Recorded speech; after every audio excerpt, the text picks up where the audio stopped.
Howdy. All right, this is awesome to see. We got standing room only. We do have some seats up towards the front. I know you guys want to mill around in the back and talk, but encourage you to come up here and have a seat. So welcome to TNVC 2025. I know many of you have been here all day, or some even yesterday, but we've got a lot of new folks joining us here in person as well as online now, because we are streaming this portion live.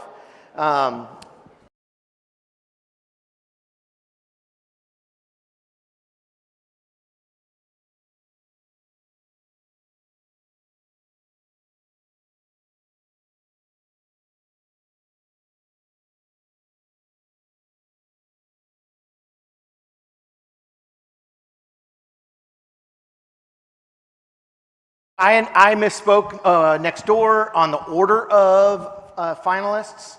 So the order is actually going to be like this. Imagine Devices will be up first, then Well Water Finders, Humanate, Club Girl Golf, Audiolo, and Paradigm. Those last three will be following the break. So we'll run through this and explain it as we go. Just know that as you're a finalist, we'd ask you, if you're on deck, please come over here to my right, your left, so we can get you a mic and have you ready to jump on stage. So this is the 11th year of the competition, and I've got some data to share. I want to show you guys where we're at in the process. I'm going to try to run through this fairly quickly because we're a few minutes behind, and I want to get to the meat of the show, the actual finals presentations themselves. But I need to explain to some of you how we got there and impart a little bit of information behind the data that we've collected over the last 10 years. So I'm going to tell you something cool, though. We broke some records this year, all right? This 11th year, our finalist prize pool has a guaranteed $550,000 minimum worth of prizes and up to $1.9 million, all right? Now, huge round of applause to all the sponsors that are behind that amount. Those prizes include guaranteed cash awards and a wide array of sponsored prizes, investment opportunities, and services from our sponsors. Also, Texas A&M itself underwrote the cash part of the prize pool, as well as all the operations of this competition. That's important because none of the sponsor prize money went to running this thing. That was all Texas A&M and the state of Texas. All of the sponsor prize money is going through to you, the competitors. So I have this slide up to show where we are in the process. And our goal is to put Texas-best deep technology companies, that's science and engineering-based companies, in front of investors and other potential partners in the ecosystem to help them succeed. It includes some that are commercialized out of Texas A&M or run by Texas A&M alumni, but it is definitely not limited to that. This is the process that we followed. I'm not going to go in any detail, but I do want to say that many of you room have been involved at multiple stages in this process. We had over 75 applicants this year apply. Those get referred in by entrepreneurial support organizations, accelerators, incubators, other universities. They refer in their best and help them through this process in many cases. We go through a screening that relies on subject matter experts, IP experts, as well as investors themselves to help rank those companies and identify that top 20. Then we begin the process that started this morning of semifinals, ranking those 16 companies, and finally ending up at the top 6 today that we're about to begin with. Now, so I want to make it clear that this is not just a pitch competition. It's even not the drama that you might see on a TV show like this. This is actually investors deciding based on what companies they believe are going to provide a return on investment. It's not about how cool the tech is. It's not about how charismatic the presenter is, or maybe how good their pitch deck. It's the whole package. Now, you're just going to see a piece of that today in the finals, but all of those things have been taken into account behind the scenes, and it's how we got here. So before we move on too much further, I do want to say a huge thank you to all of our volunteers, our semifinals judges this morning. Please stand up as I call out your group. Semifinals judges from this morning, stand up real quick. As well as all the volunteers that were involved with screening, volunteers that have helped with any stage of the competition. Thank you very much. We could not run this without you. Oh, and we really appreciate you donating your time and expertise to making this program a success. I also have to say a huge thank you to the host of the competition. Actually, it's the office that I work for, Texas A&M Innovation. This program wouldn't be here without this office, who has hosted this for the last couple of years, as this program has moved around the Texas A&M family. It's landed here at the system, which was actually pretty cool because that was the intent of Duncan Maitland, the founder of this competition, was this to be a system-wide, statewide competition. So it's kind of cool that it's come full circle. I'm actually going to invite my boss up to the stage now, Sam. If you'd come up here for just a second. And as he's getting a microphone real quick, I want to tell you about Dr. Sam Kim. He's been with us for 2 months now, all right? Came on as the Managing Director of New Ventures. And you see doctor and you affiliate that with a higher education entity, you immediately assume academic. Actually, this guy has decades of experience in venture capital. He founded Bandcap Ventures in Austin and has served on numerous deep technology boards. So in other words, take him serious. He knows what he's talking about and is helping facilitate the finals judge round today. Sam, why don't you come on up and welcome everybody.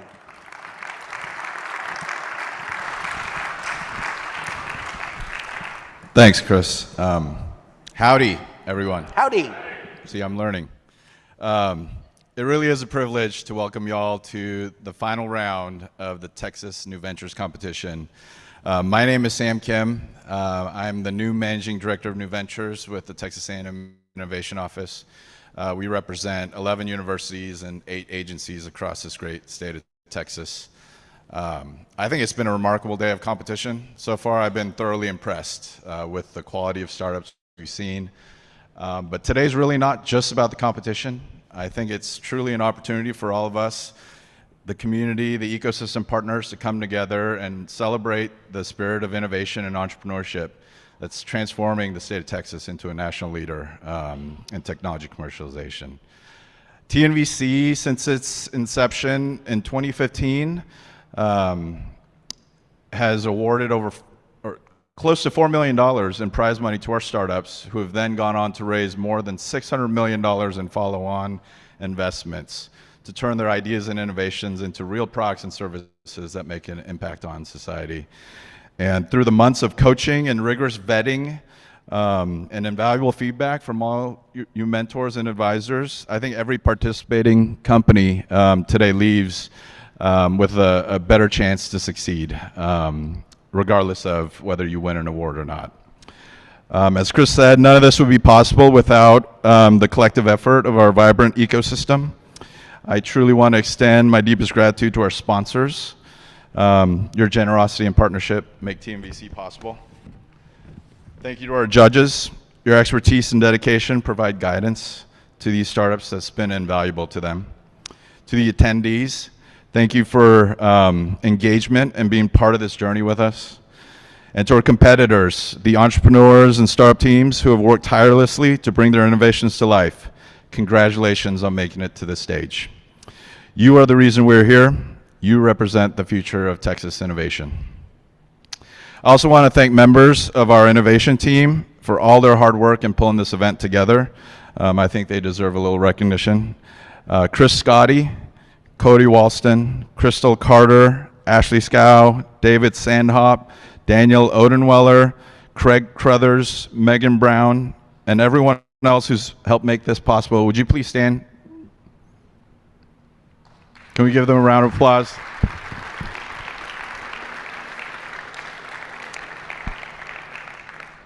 Thank you.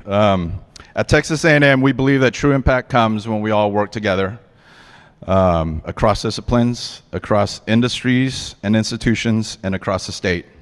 My role and the mission of the Innovation Office is to build bridges, connecting our world-class research, talent, and resources to the broader ecosystem of investors, industry partners, and fellow entrepreneurs.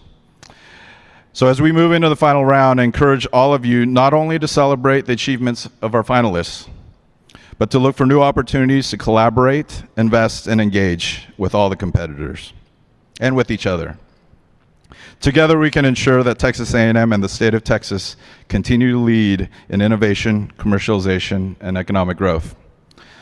Thank you all for being here, and best of luck to our finalists. Let's make this a memorable day for Texas innovation. Thank you.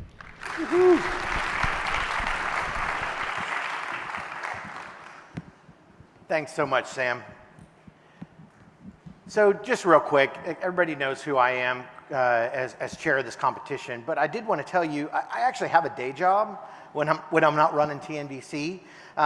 It's part of my role in the Texas A&M New Ventures office, Texas A&M Innovation Office, to actually do outreach and work with the entire entrepreneurial ecosystem. So the relationships that many of you have with our office today are part of my responsibility in building this ecosystem with really Texas A&M system and its organization of 11 universities and 8 state agencies, creating this hub of innovation that permeates the entire state of Texas. So if you want to learn more about how to be part of that, take advantage of it, contribute to it, let us contribute to your success as part of that innovation ecosystem, please reach out to me, preferably before next May when I'm buried with TNVC again. I'd love to get engaged and help support your organization and get you plugged in.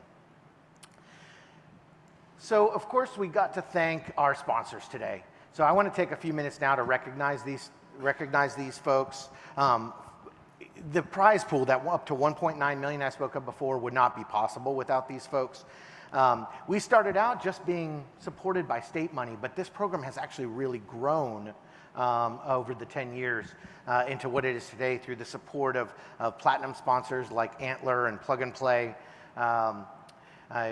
They contributed a major amount. Both of them are actually represented here on the finals panel today. So join me in giving them a huge thank you real quick.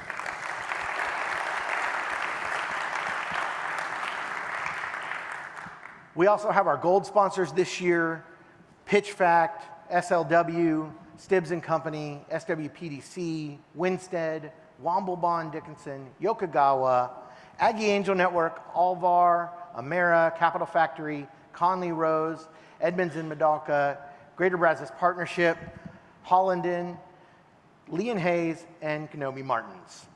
Join me in thanking our gold sponsors as well.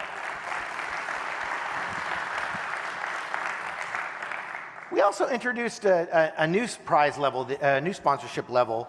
It goes concurrently with our silver sponsors, which were City of Bryan and the City of College Station. And then our ESO sponsors, or if you've heard a few of us use that term before, it stands for Entrepreneurial Support Organization. And those are a special category this year that we allowed to join and give meaningful services and rent credits or other in-kind services out to prize winners of their own.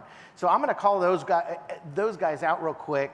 And then I'm going to ask everybody that is an entrepreneurial support organization that's in the audience today to stand up. So Austin Community College, a Bioscience Incubator, Austin Technology Incubator, Geekdom, Invincible, and the Canon. Would you all please stand up? And if you represent another entrepreneurial support organization in the audience, whether that is another university that does mentor-driven programs, I-Corps, Blackstone Launchpad, any other incubator in the state of Texas, I want to thank you for all you do in the Texas innovation ecosystem.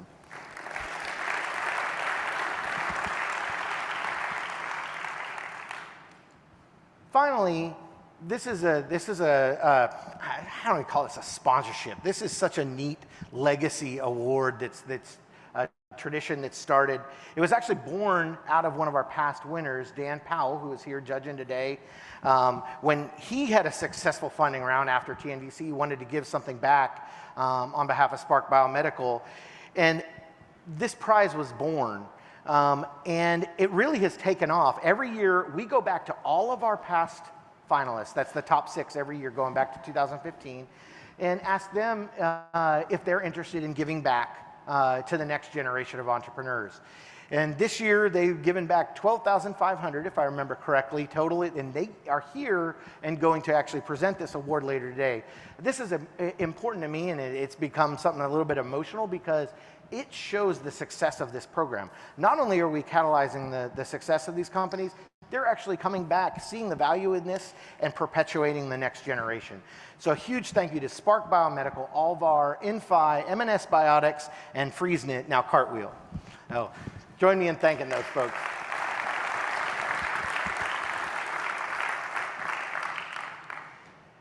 So you're going to see this hashtag a few times throughout the day, and this is just the time to remind you to do something that will help cooperate with our awesome social media team who's been working hard in the back.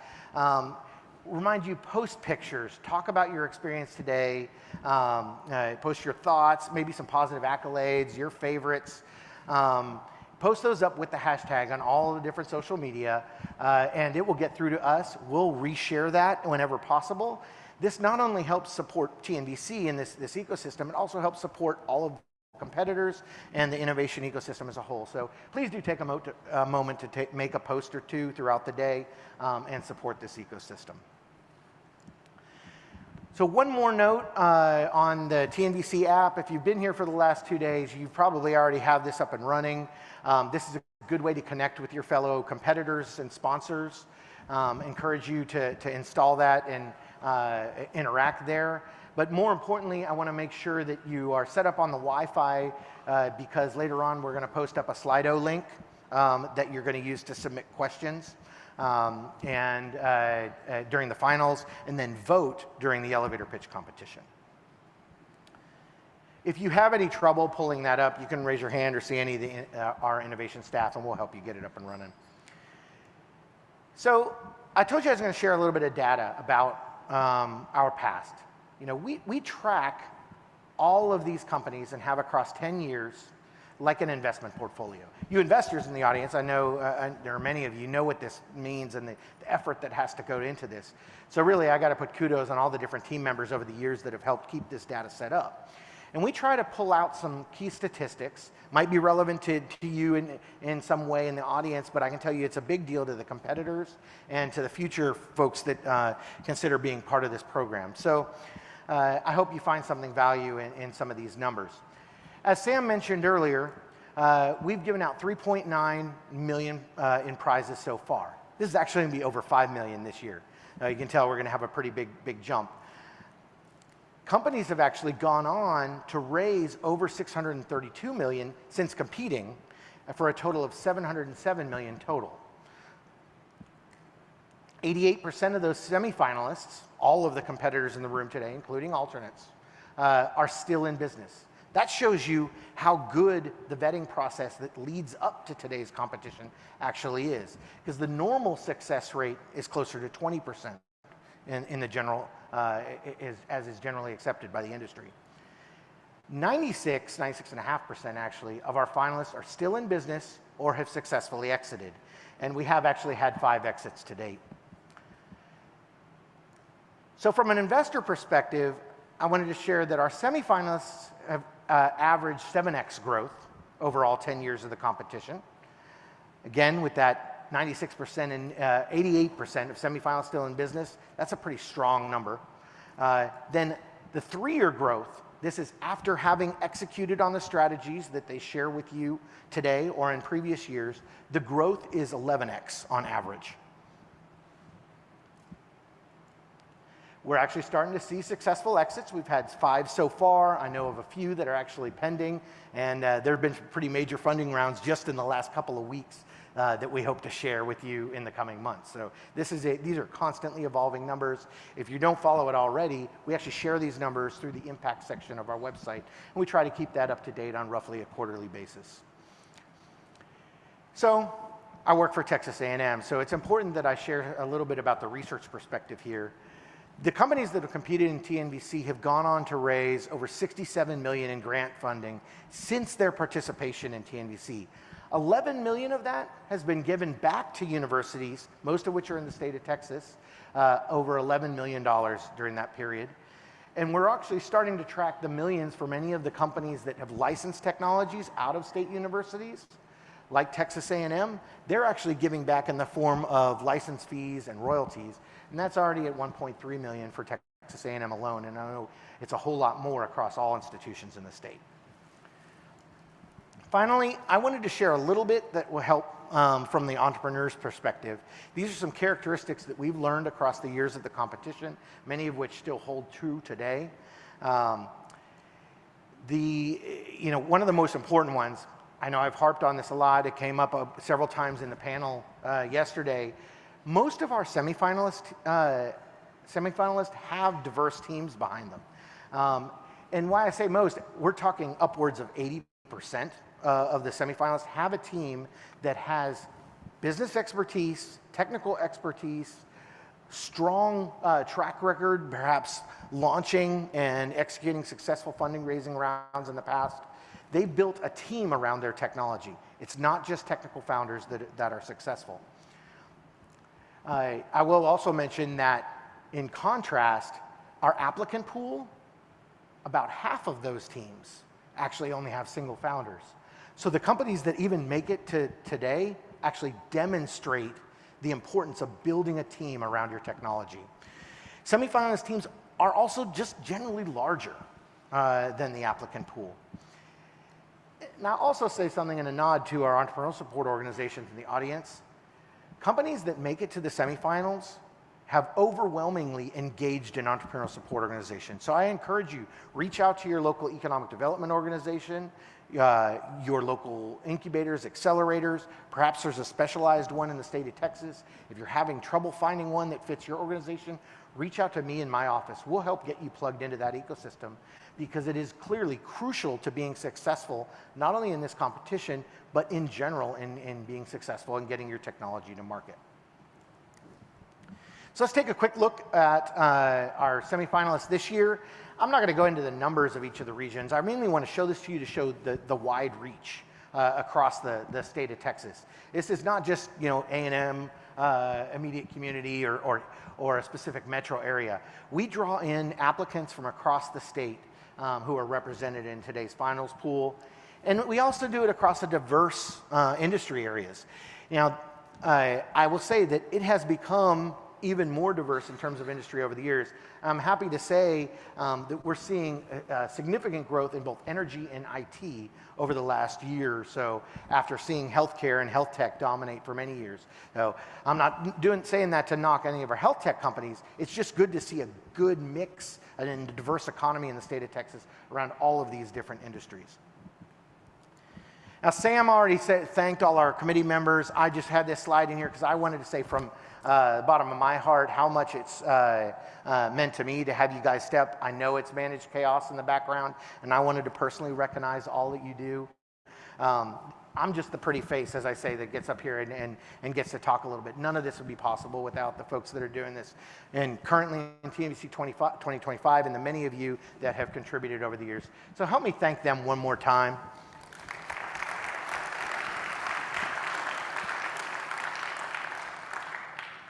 So now let's get down to what you're really here for, all right? I want to quickly introduce you to our finals judges today before we get into the program. Finals judges, many of them have hung around for a while and will be around after if you want to interact with them. As I call your name out, I'm going to ask you to stand up real quick and give a quick wave to the crowd as I introduce you. First, Thad Fileski. He's a patent attorney with Conley Rose. He actually did his undergrad at A&M and then got his JD at another school down the road I won't mention. Seriously though, Conley Rose, you guys are actually a really important partner at TNVC. Thank you for stepping up in your support of our office as well.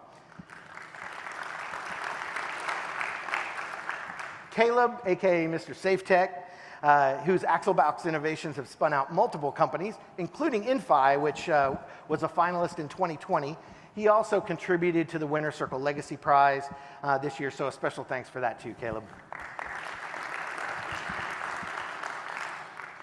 Mark Johnson, who with Amera, who I know all you competitors got to meet at least once during the coaching process. Amera hosts and leads our company coaching process every year. You guys have done it for multiple years now. They, as a company, have over 20 years of experience in medical communications, and they do truly amazing work helping visualize complex technology. Thanks, Mark and Amera. Then we have Matt Kibido representing Aggie Angel Network. Aggie Angel Network is a long-standing partner that has supplied judges since the beginning of TNVC in 2015 and has sponsored many significant investor prizes, including at least one coming out today. Thanks, Matt. And Tyler Norwood, he's the GP of Antler US, a platinum sponsor this year. And besides having his own exit under his belt, he now runs the US arm of Antler, which is a unique global investment firm that works collaboratively with founders. We'll hear more from them as we get into the award ceremony later. Thanks, Tyler and Antler. And Jeremy Osborne, who's representing our longtime partner, the Greater Brazos Partnership, incoming chair of that organization. Greater Brazos Partnership hosted that awesome reception we had last night, and they're an economic development organization for this region. They've been a huge partner of ours, and I'll also say something cool in Jeremy's history. He was named Entrepreneur of the Year and was a regional finalist for Entrepreneur of the Year and has multiple companies under his belt as well. Thanks, Jeremy. Those of you that have been with TNVC a while know that we have a tradition of inviting back a previous year finalist. We actually invite back all the finalists to come judge. But the top winner from last year, we always invite back to be represented on the finals panel. This year, it's Joanna Hsu. Joanna runs FreezeKnit, now Cartwheel, and she's the CEO, and she also contributed to the Winner Circle Legacy Prize this year. Thanks and congrats once again, Joanna. These are all very successful entrepreneurs and investors and supporters of the Texas innovation ecosystem. They bring tremendous value, not just today, but in the lead up to this and the support of it, this ecosystem in many ways. So thank you to you all for taking your time today. There are deeper profiles in your program, ways to reach out to them directly, encourage you to interact, or at least stop and say thank you to them. So, oh, Kevin, how did I miss you? Yeah, thank you. So, Kevin actually is one of our new sponsors this year and a huge new partner with Plug and Play. So Plug and Play actually just worked with Texas A&M Innovation to launch a new local office in the aerospace and defense vertical. I encourage you to look up Plug and Play. Kevin actually runs the Plug and Play Texas-wide office and support of 5 now locations around the state of Texas. And they're a platinum sponsor and sponsoring several prizes that they'll be giving out in the award ceremony. So thanks again, Kevin.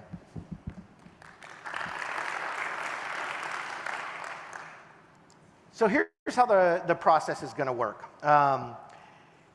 We're actually going to use Slido as a way to submit questions. Now, the finals judges, as we go into these presentations, you have first dibs on asking questions.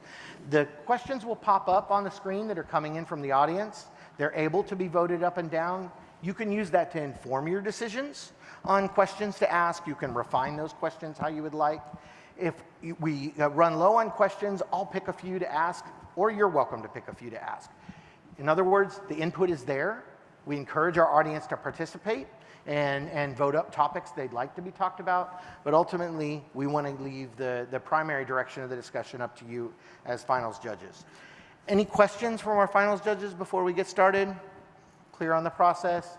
Those of you in the audience, now's your time. Pull up slido.com and enter that code, or you can scan the QR code. No. Other than that, I'm going to introduce each company. So we're going to ask the companies to come up here on the side to my right, your left. You'll get a microphone and be ready to hop up on stage as I announce you. As the first company is wrapping up, about 10 minutes in, second company should then come up and be ready to get mic'd up and come up on stage. All right. Whenever you're ready, y'all can pull up the first deck. I'll make an announcement.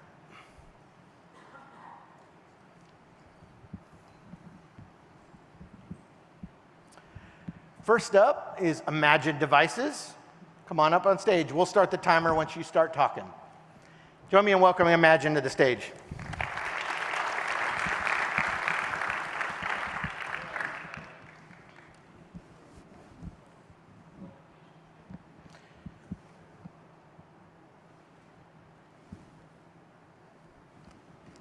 Clicker. Yep. Go ahead. You're on. Yeah. No, the clicker. Do you have? Oh, yeah. Yeah. Thank you.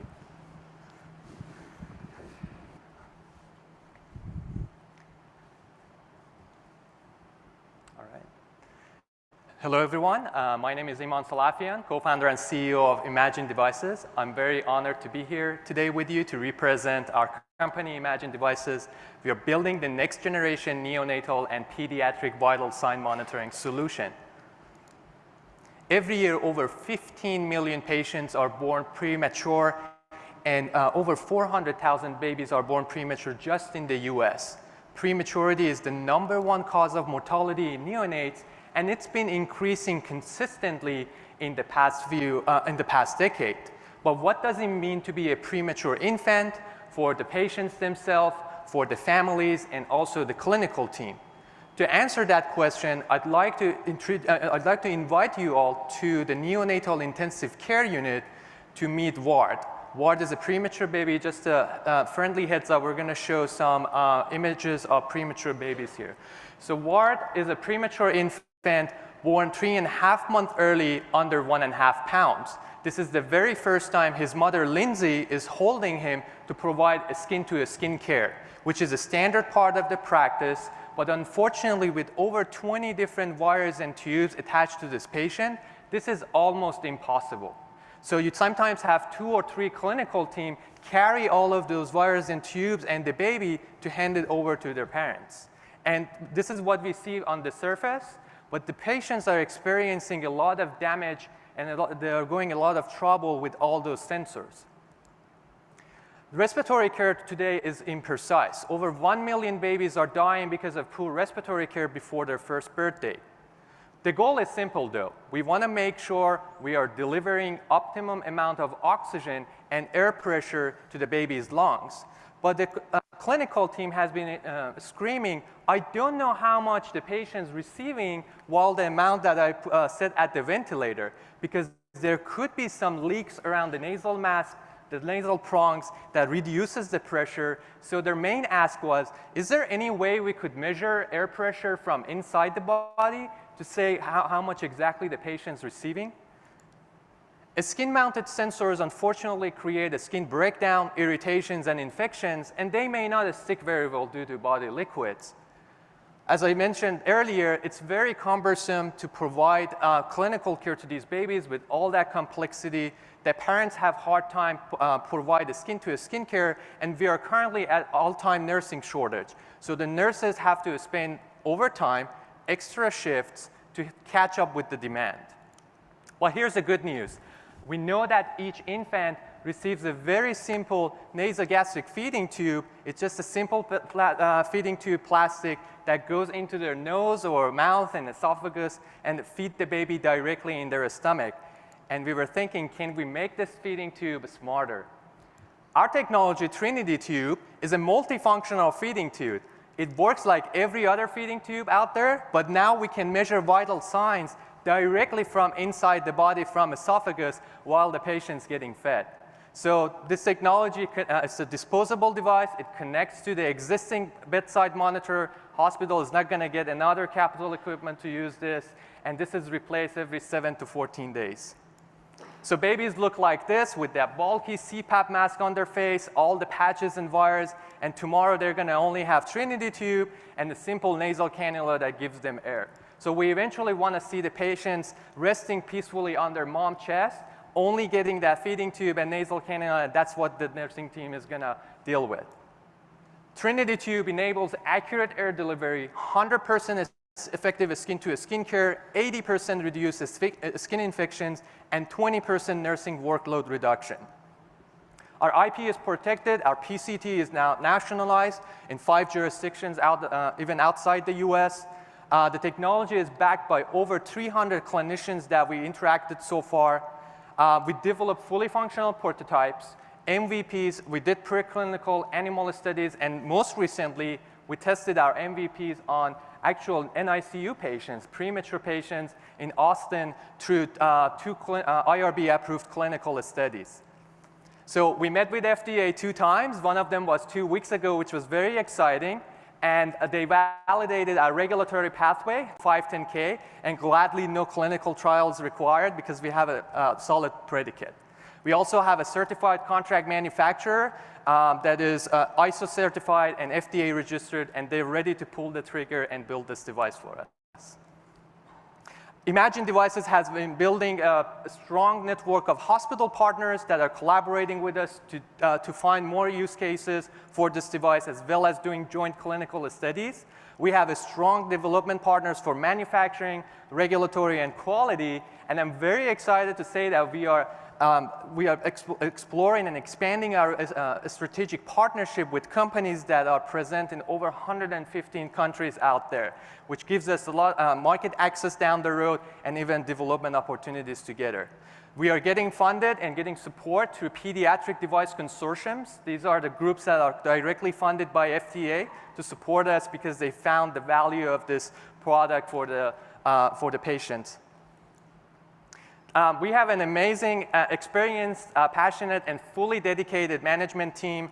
I spent the last 15 years building complex electromechanical systems and medical devices. I brought products into market.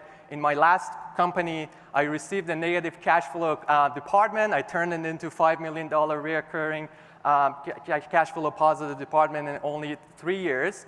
Our clinical team has over 30 years of experience in bedside, globally reputed individuals, extensive network that helped us to expand the hospital partners and also clinical advisory. We also have actively engaged mentors and advisors that I give them a call on a weekly basis and ask questions because we want to take the right steps. We have in-house regulatory advisor, clinical study coordinator, and R&D engineer, over 10 clinical advisors across the US and also globally, and other advisors that are helping us with fundraising strategy and go-to-market. So neonatal and prenatal device market is pretty big, over $9 billion, but I want to focus your attention on our obtainable market. Just focusing on the US alone, there are over 380,000 patients admitted to the NICU every year. These patients stay somewhere between 1 week or over 6 months. So we estimated the patients that need this tube to be over 1.1 million tube demand just in the US. That turns into over $350 million of market opportunity. Expanding that into a global market, that goes to over $1.4 billion market opportunity. Trinity Tube is the only product that provides all these functionalities in one device at a competitive price point of $300. So everything you see on that orange box are the ones that are directly replacing, and we're going to be cheaper than the direct replacement. So we're going to save the hospital upfront in direct replacement costs and also help them in the back end with nursing inefficiencies and everything that, and also patient outcome that translate into dollar values for them. So the closest technology to us is Philips InterSense. It was a feeding tube and temperature sensing. That product is no longer in market. I can explain more why it's not, but that was the closest technology to us.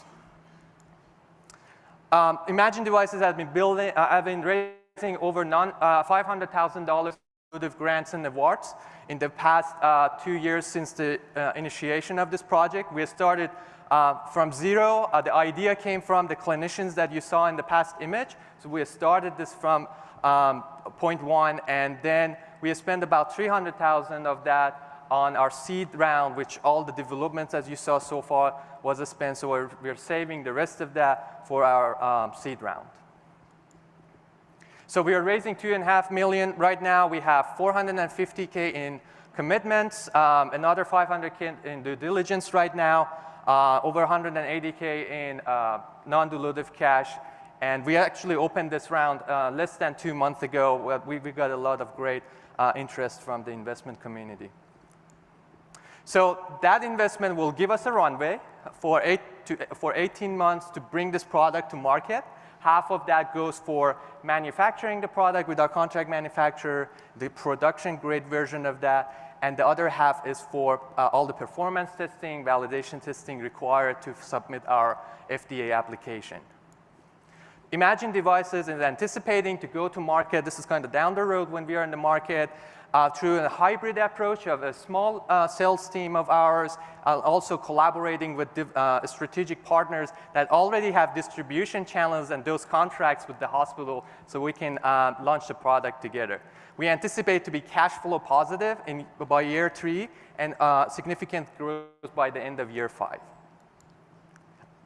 We identified over 20 different exit opportunities, and we started talking to some of these to understand what metrics they're looking for. So to that point, I got engaged with the CEO and founder of Novonate, which got acquired by Labori, and he gave me a lot of great insight about what metrics and what the steps we need to take. So this is Ward. You met him earlier, and his mom, and this is him today. He's 13 years old. This family is working with us closely. They're passionate about the product. This baby is very healthy and happy. I was a premature infant myself, and unfortunately, a lot of infants are dying or have long-term complications because of some poor care. At Imagine Devices, we are introducing a revolutionary product that will change the standard of care for the most delicate patient population. Thank you.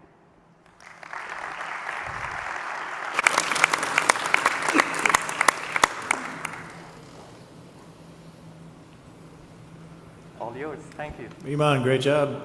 I have a question about, you had a stat on 20% reduction in nurse. Do you have a value of what that means in terms of the healthcare system? There is a dollar value, and that, okay. So this is the cost saving that typically comes from that. So for providers, that 20% workload reduction turns into $400,000 to $500,000 annually for a 2-bed NICU. So it's like based on the hourly rate and how much extra time the hospital is paying. You also had a note on the, I think it was the cost slide, or the competitor slide. What is dwell time?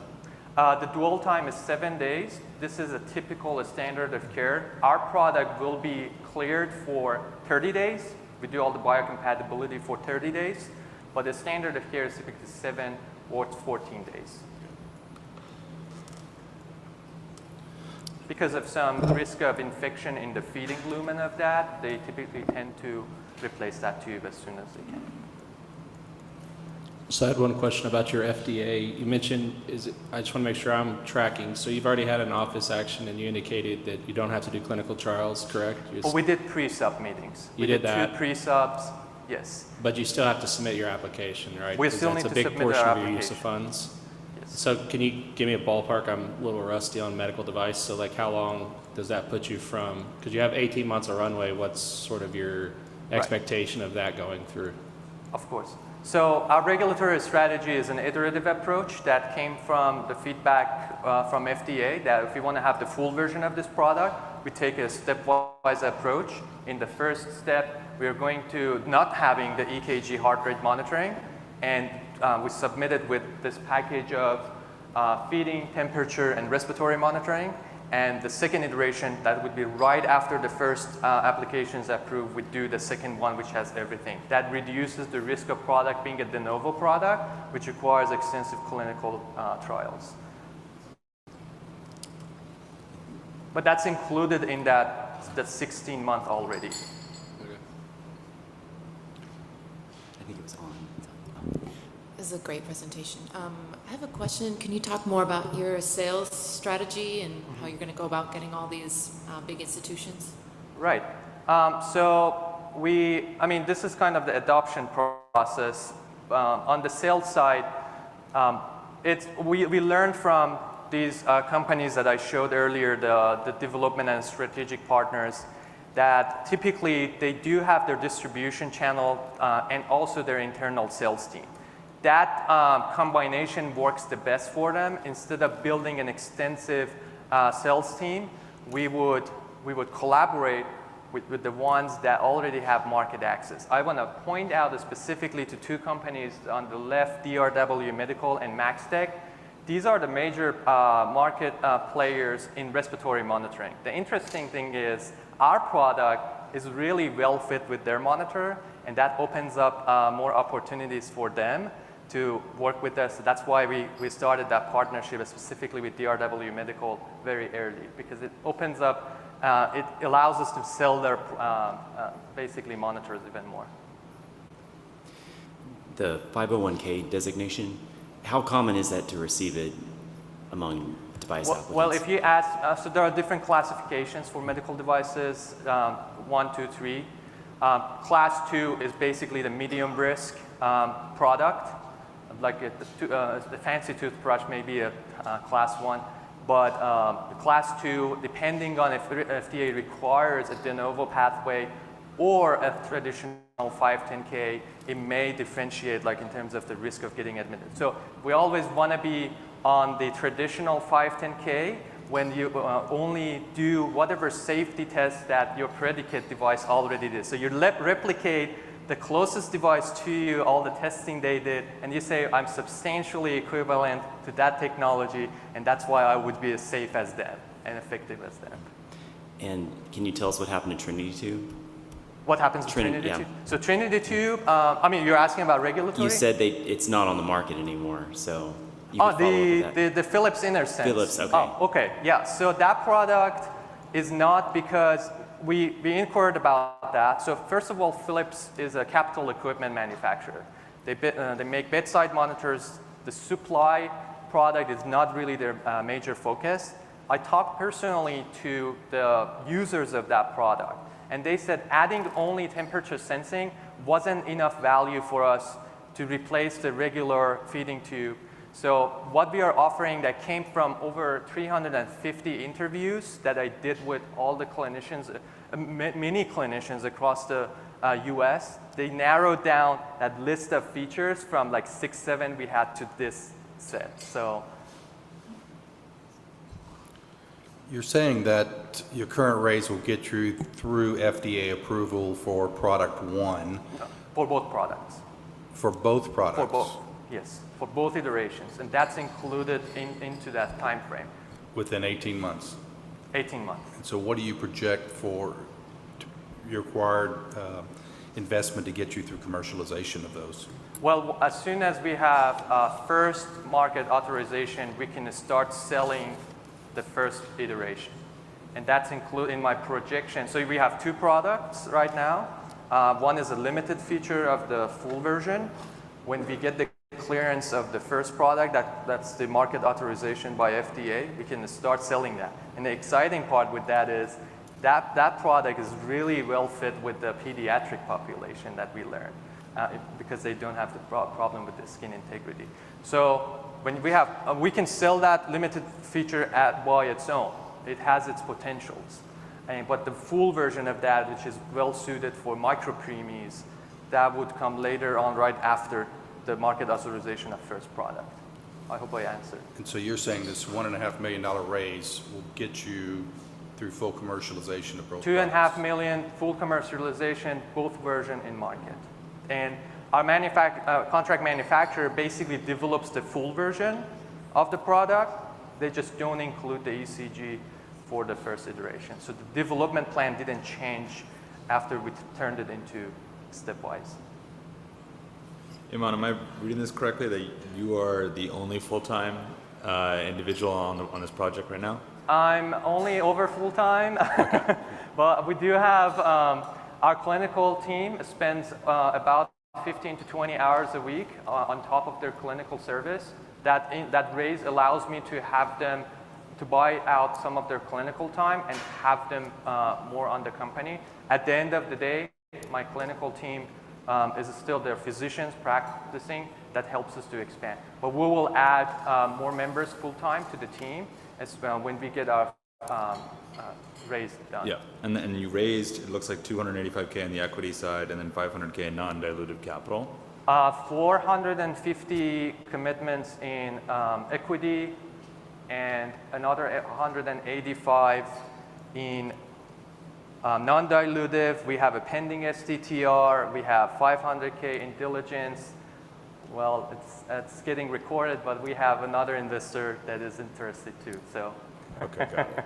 So what does burn look like right now, and without funding, how much runway do you have? Well, this runway, the majority of this cost goes for manufacturing. So as long as I'm not doing the manufacturing, which is the majority of the cost, we have enough money to do for the rest of the year. So, but we want to close our round as soon as we can so we can get the ball rolling. Thank you.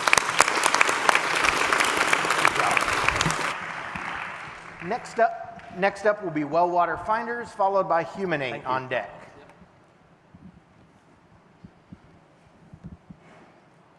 Good luck. Thank you very much. Well, my name's Andrew Vandekamp from Well Water Finders. My goal is to allow anyone, anywhere to find groundwater. And what I'm going to talk to you about is why that's important, how we do it, and what are our future plans. So let's get started on some basics. 50% of the world relies on groundwater every day. But if you want to go put in a well, there's very limited technical options that you have to validate there's water there before you spend money drilling. You got the seismic guys that are basically detonating explosives on your property to figure out, basically they're sending a sound wave down to pick it back up. And that's not practical for very large properties. You got the aerial guys, which can do thousands and thousands of acres at a time, but you're talking about a 100-foot loop being flown around by a helicopter. They also have a ground unit, but the big problem with these resistivity studies is they can only tell you if the ground is wet or dry. They can't tell you the actual flow rate of the water. And then you got the water well drillers. Now, you may think when you hire a water well driller that they've got some super fantastic tech, that they know where the water is. They really don't. In most cases, what they're going to do is they're going to drill to the depth that they drilled to your neighbor. That works well in areas like Bryan here where we have a lot of groundwater, but it works terrible in the Southwest where there's a lot of drought. So that area is a large area, and it's growing larger and larger, as you can see. This is the area that has real groundwater pain, and we have a solution. It's basically two boxes. One transmits a wave into the ground, the other receives it. The results show up on a laptop. We can tell you 5,000 feet down if there's any aquifers present. The system's really smart. It can tell you where you were on the property, and then it builds an easy to understand graph that gives you the depth and gives you the GPM. So you can see those blue lines there. That is an estimate, if you drill down to that spot, how many gallons per minute you would get. You can also see that white zone above the water. Now that's really concerning. What that shows you is that aquifer is almost half empty. So there's a tremendous amount of good data here. We went out all across Texas, and we've basically served 170 customers, and we've raised over $240,000 of revenue from those customers with a 90% success rate.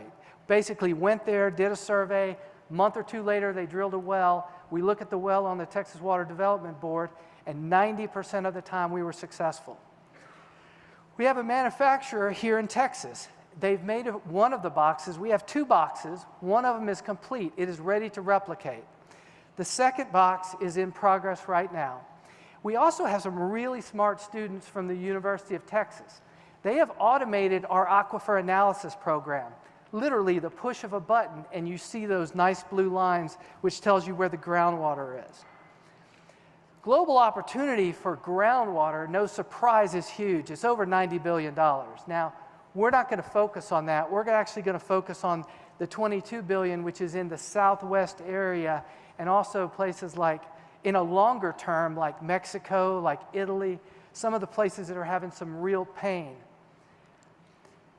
We have great protection. So we have a patent that's almost 14 years left to monetize, and it protects both how we interpret the reflection of an EM wave, as well as calculating the movement of water. And it's the movement of water that is the most interesting to both well drillers and other people in the water science industry.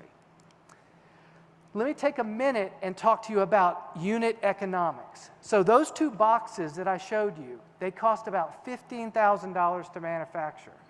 And the way we're going to get it out in the market is we're going to lease it to, for example, water well drillers for a year at a time. $50,000, they keep the box all year. But a developer might only want it for a month or so. So we'll rent it out at a monthly basis, a weekly basis, or even a daily basis. If you're a ranch owner, you're thinking about putting in a well, you can go online, you can reserve a unit, we're going to send it to you, you pay us $1,000.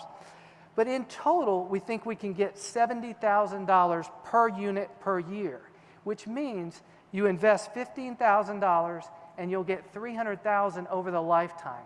And that's a really interesting return if you look at it financially.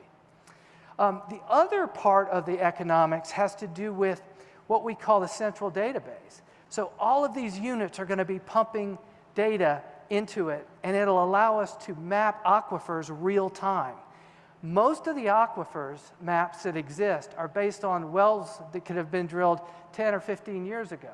This will be a real-time updated view of aquifer. Is it moving up? Is it moving down? Let me tell you a little bit about our awesome team. There's obviously me. I've been in the groundwater business for about 16 years. I have 4 patents. 2 of them have to do with using EM. It's also my second startup. My first startup was a telco that went from, I was employee number 5, and it went all the way to the New York Stock Exchange. My wife is absolutely awesome. She's our COO, and she's worked with lots of launches for big PR companies all across the country. One of the ones that is the most interesting and relevant to this project has to do with Daikin. Daikin had some new technology about 15 years ago in the air conditioning space. It was in Japan. They wanted to bring it into the market. She worked on that project. The air conditioning industry didn't react to it at first. But over time, Daikin ended up taking almost 20% of the total air conditioning business. And that shows you that if you have a great product and a very good team, you can make tremendous inroads into a market. And that's what we plan to do. Let me tell you a little bit about our other advisors. So we have Global Water Entrepreneur. We've got a user experience expert from Dell Computer. We've got sensor experts, legal, and sales approach. So we've got a really good team that can pretty much help us solve virtually any problem we have. This is our accelerated growth case.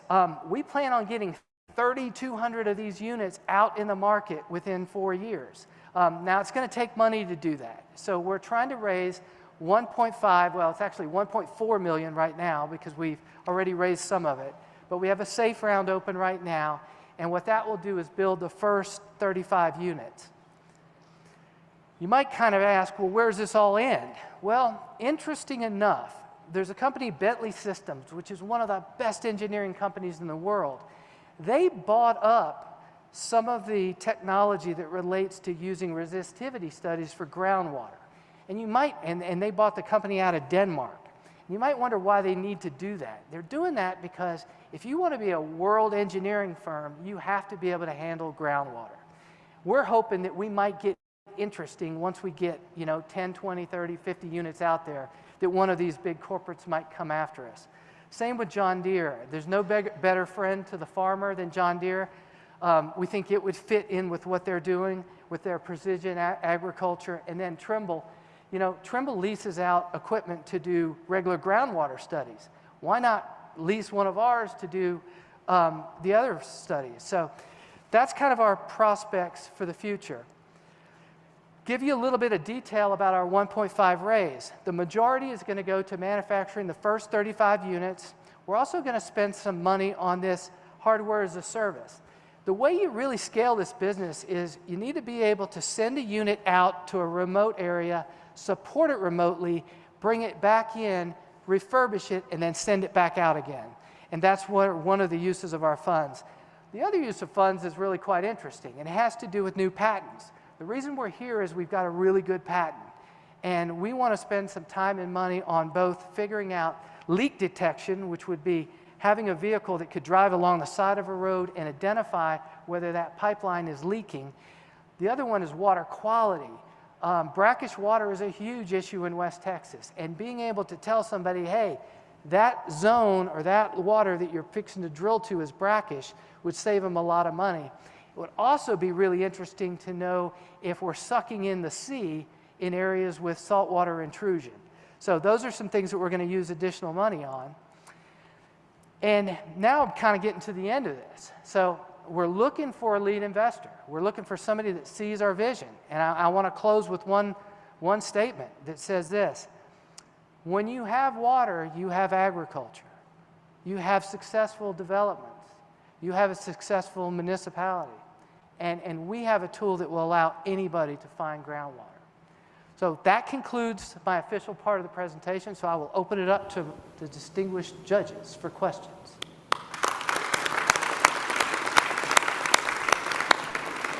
So I pretty much saw this exact same thing, also came from University of Texas, and it could detect oil. Yes. So can you go a little bit more technical and tell me how, do you see oil as well, or do you only see water? No, we see oil as well. Oil, so the system identifies it, and what it does is absorbs our signal like crazy. So we'll see a zone that we get no reflections from. So that tells us oil is there. We couldn't really validate oil very well. Water companies, it's very easy to go on the Texas Water Development Board and pull drill records. Oil records are not easy to validate. So in the longer term, we think we will do some work with oil.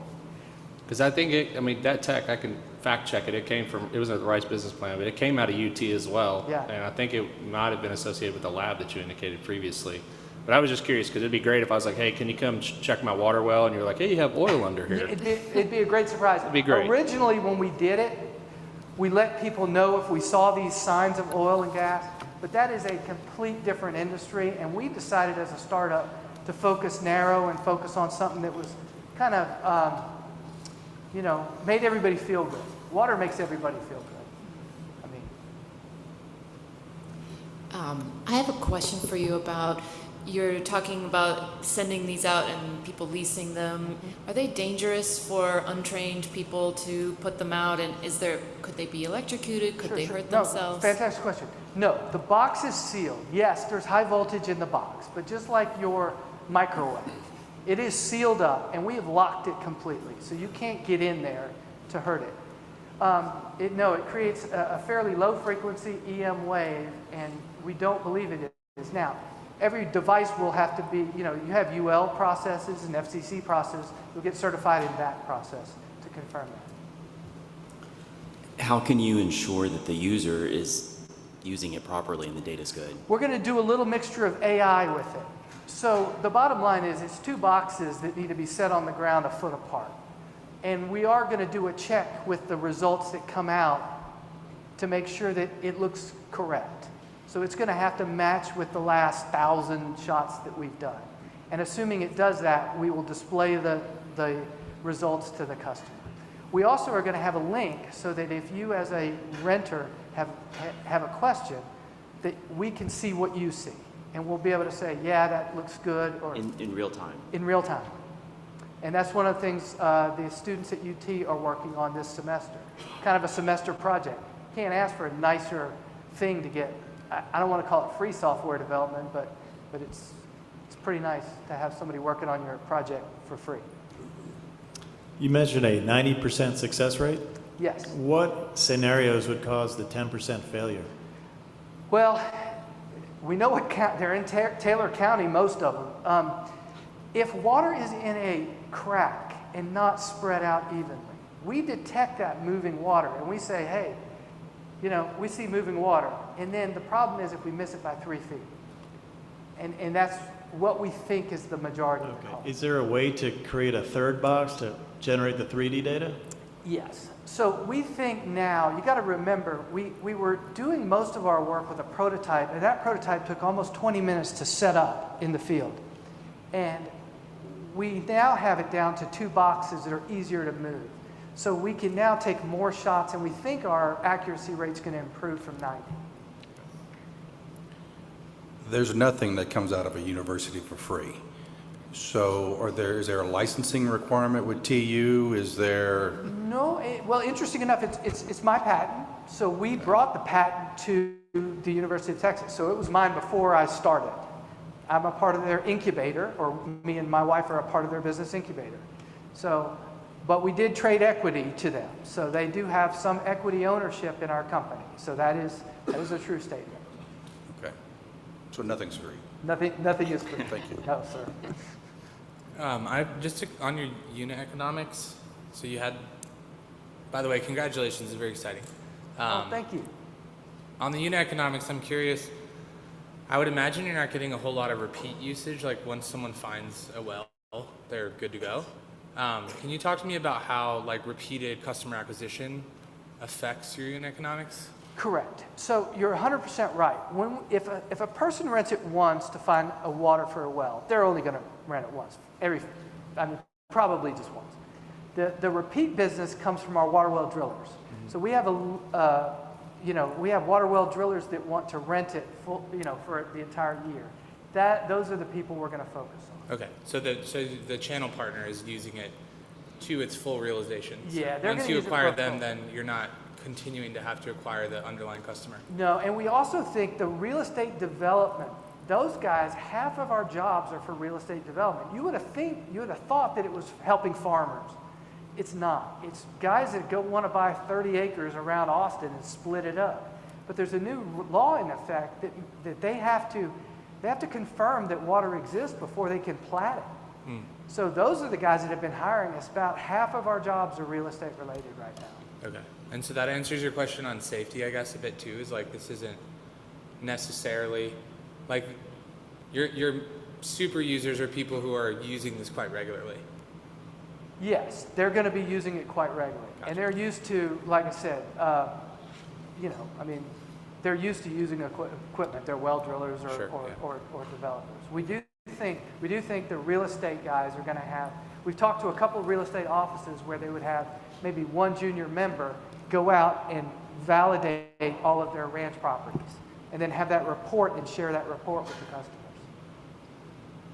How do you think you'll structure those enterprise contracts? I'm sorry, which Those enterprise contracts where you're having repeat business versus, let's say, a realtor or a homeowner. How do you think you'll structure those relationships? So we've talked to them right now. Right now what they want is they want an exclusive area and they want a discount. But when you're a startup, you kind of got to be flexible. So we may in fact give a few exclusive areas and let them do it that way.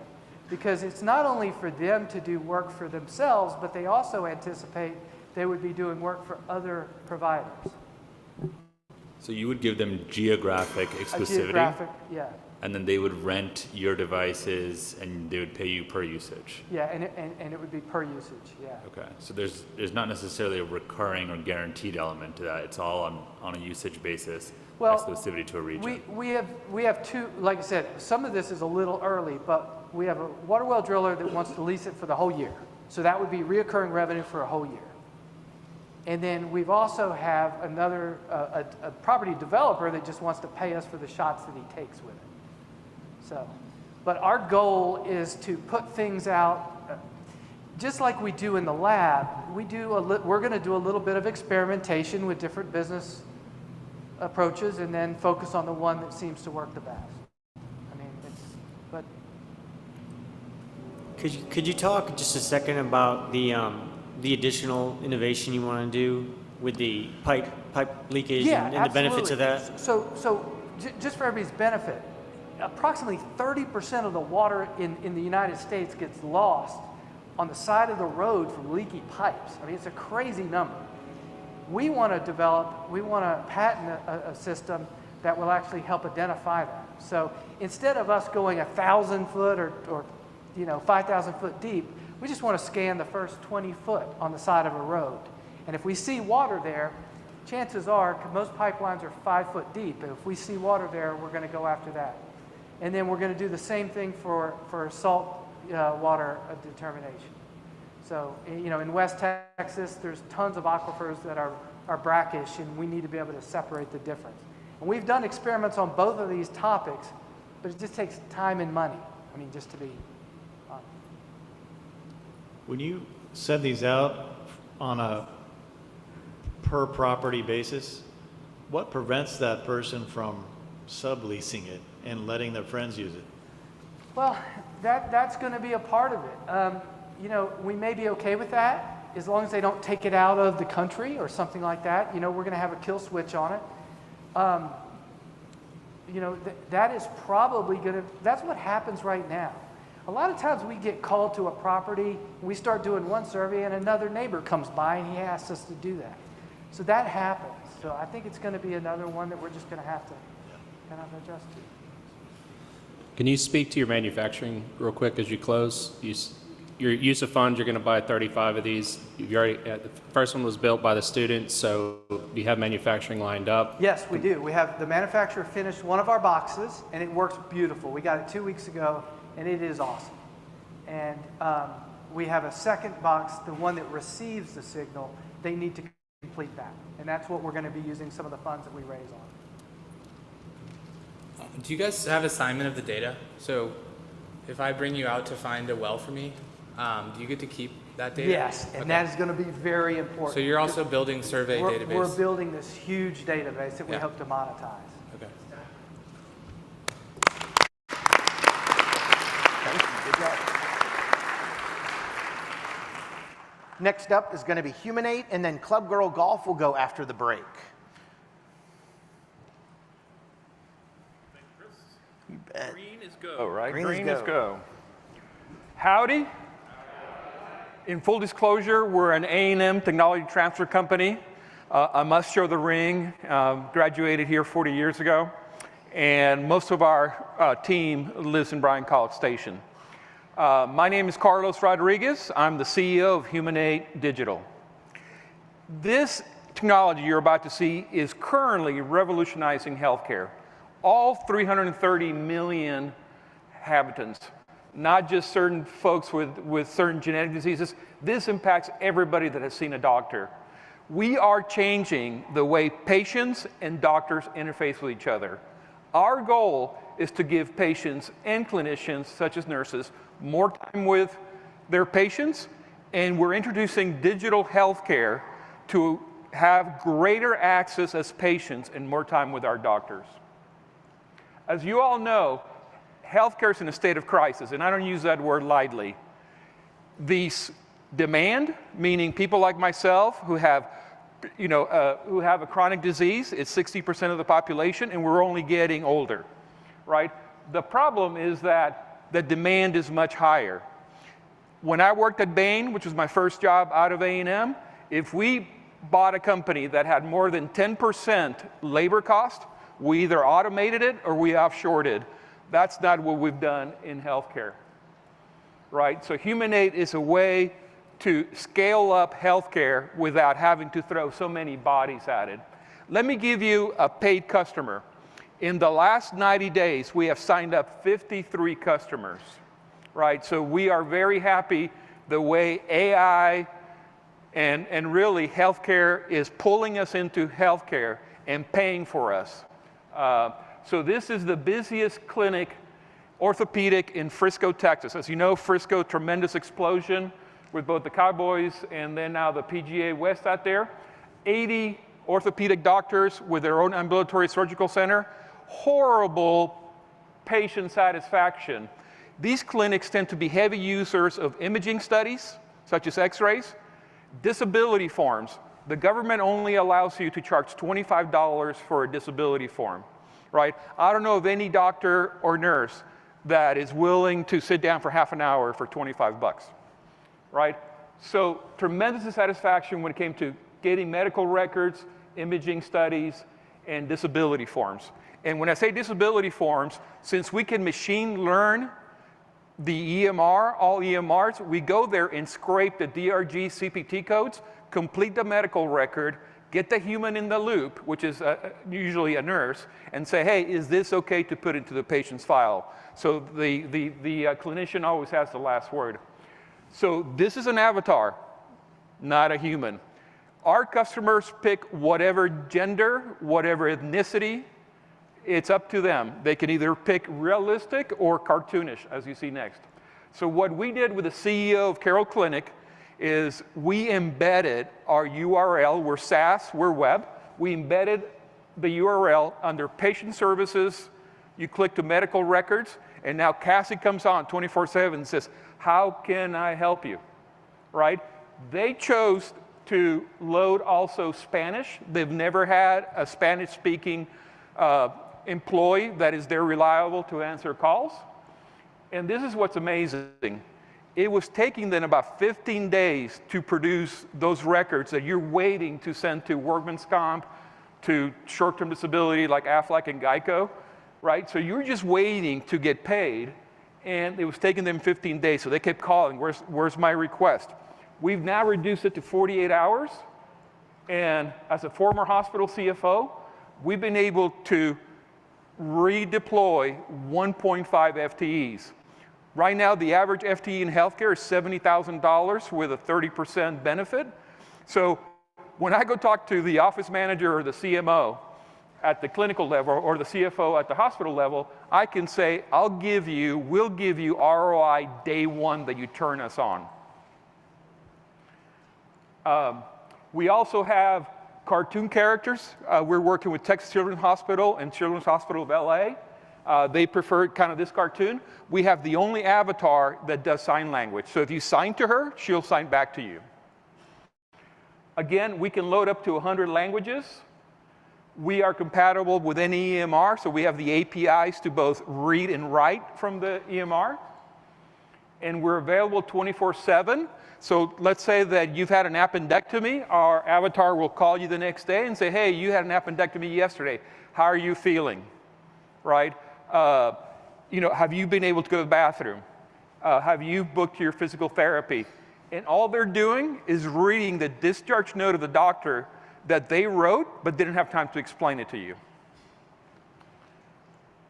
Let me tell you the journey of this man when it comes to healthcare. He came to America when he was 28, never really mastered the language, and then on top of that, his primary care doctor never really had time to sit down and explain to him what was going on. So a lot of his symptoms never made it to the medical record. He never got referred to a urologist. By the time he was able to get to MD Anderson, the cancer had spread and he died 6 months later. That man was my father and my best friend.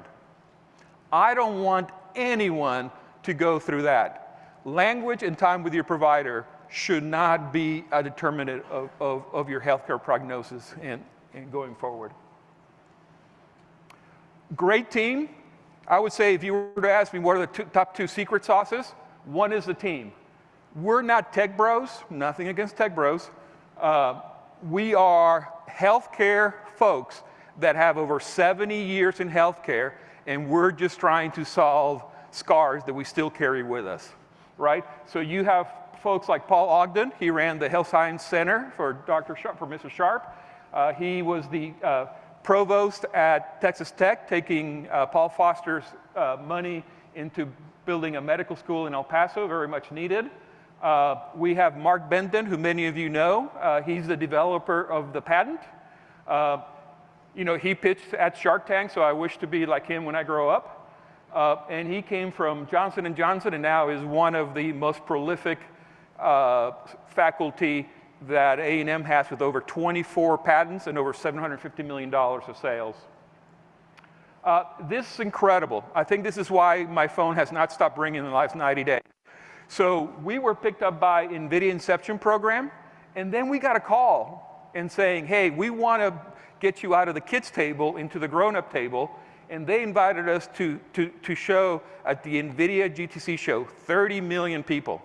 And they put us as one of 15 companies in their pavilion, right? Now, I was not aware that Kimberly Powell, who is the number 2 person in charge of bioscience and healthcare, I didn't know she was going to do this. So she does her keynote speech and says that the agentic AI market, is a reasoning agents in healthcare, is going to grow to $1 trillion, and that's a T. And they're partnering with 8 companies in the world. And they're saying Accenture, Deloitte, McKinsey, and here comes Humanate, right? That has been a game changer. And it's not just the endorsement, it's what they're doing for us. So they just provided $100,000 so we can run our new patent through their their GPU servers. So they're giving us computational power. the best LLM for healthcare, because it's only for healthcare. It's the joint venture between Microsoft, or no, it's really Meta, and NVIDIA, and it's called Llama 3.0 Nemotron, right? Nemotron is for agentic. They're giving us that, and then once a month, I meet with Howard, who is in charge of their venture capital, and he coaches me into raising money. And we are in discussions about them also doing something for us. Let me tell you a little bit about our traction. So very thankful to the university. They were early adopters. They provided a grant for Dr. Bendon. But again, in the last 90 days, we signed up 50 orthopedic clinics, all different clinics, and that's because the CEO of Carroll showcased us in the American Association of Orthopedic Clinics, and now we signed 50 clinics. We go live next month with 3 hospitals in LA. They want not only English and Spanish, but also Korean and Chinese. And then very proud that last Friday, we signed the largest healthcare system in South Carolina, which is Prisma, 23 hospitals, right? We're also talking to Quest, we're talking to Concentra and the state of Hawaii to help them reduce their Medicaid costs because they foresee that they're gonna be hit by federal cuts. We'll see where those goes. That tends to be, more, but everything else is a contract. This is our money slide. We raised $1 million through a SAFE. It closed in 90 days, 12 investors. The terms were 30% discount, $5 million valuation. So we have money for the rest of the year. We will do a $7 million raise, Series A, starting next year. To give you an idea, I have 53 clients. If I get to 330 clients, then I'm at $10.5 million. So that's how the math kind of works out. So with that, we'd like to turn it over and see what wonderful questions the judges have.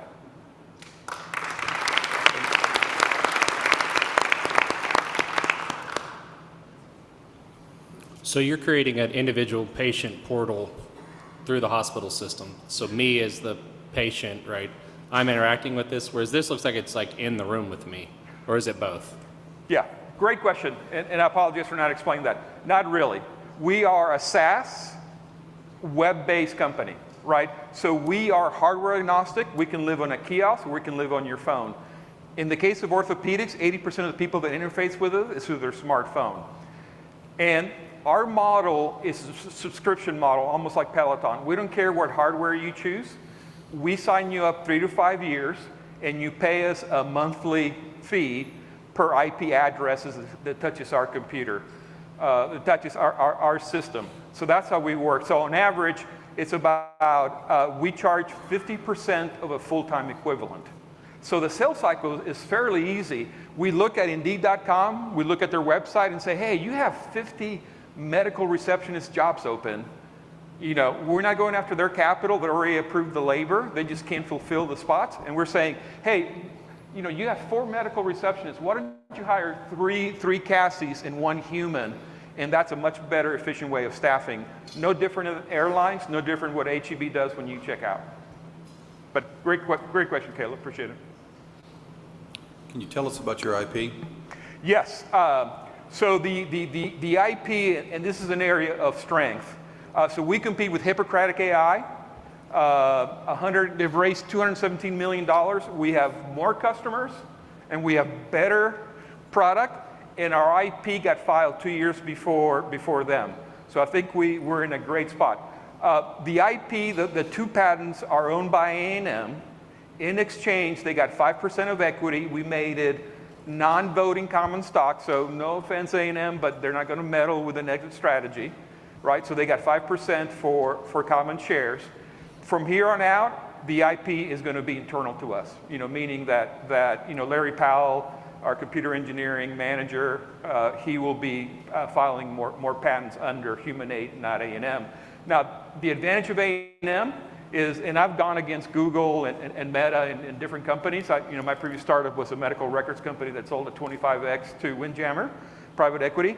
So I didn't want to have to sue those guys or them sue me, and they can afford $500 an hour for 2 years of discovery. So once this patent's approved and we think Hippocratic Eye is infringing upon us, right, they're going to have to deal with the state of Texas attorney, which is a tremendous way to kind of scale up, I think, from an attorney standpoint, that A&M is behind me to kind of defend that patent. Does that answer your question, Ben? It does, but to follow up to that, NVIDIA basically invested $100,000 in you. They gave you $100,000. What do they get in return for that? Yeah. Well, they're very smart, right? So when I worked at CO Baylor College of Medicine, the idea is like the Da Vinci robot.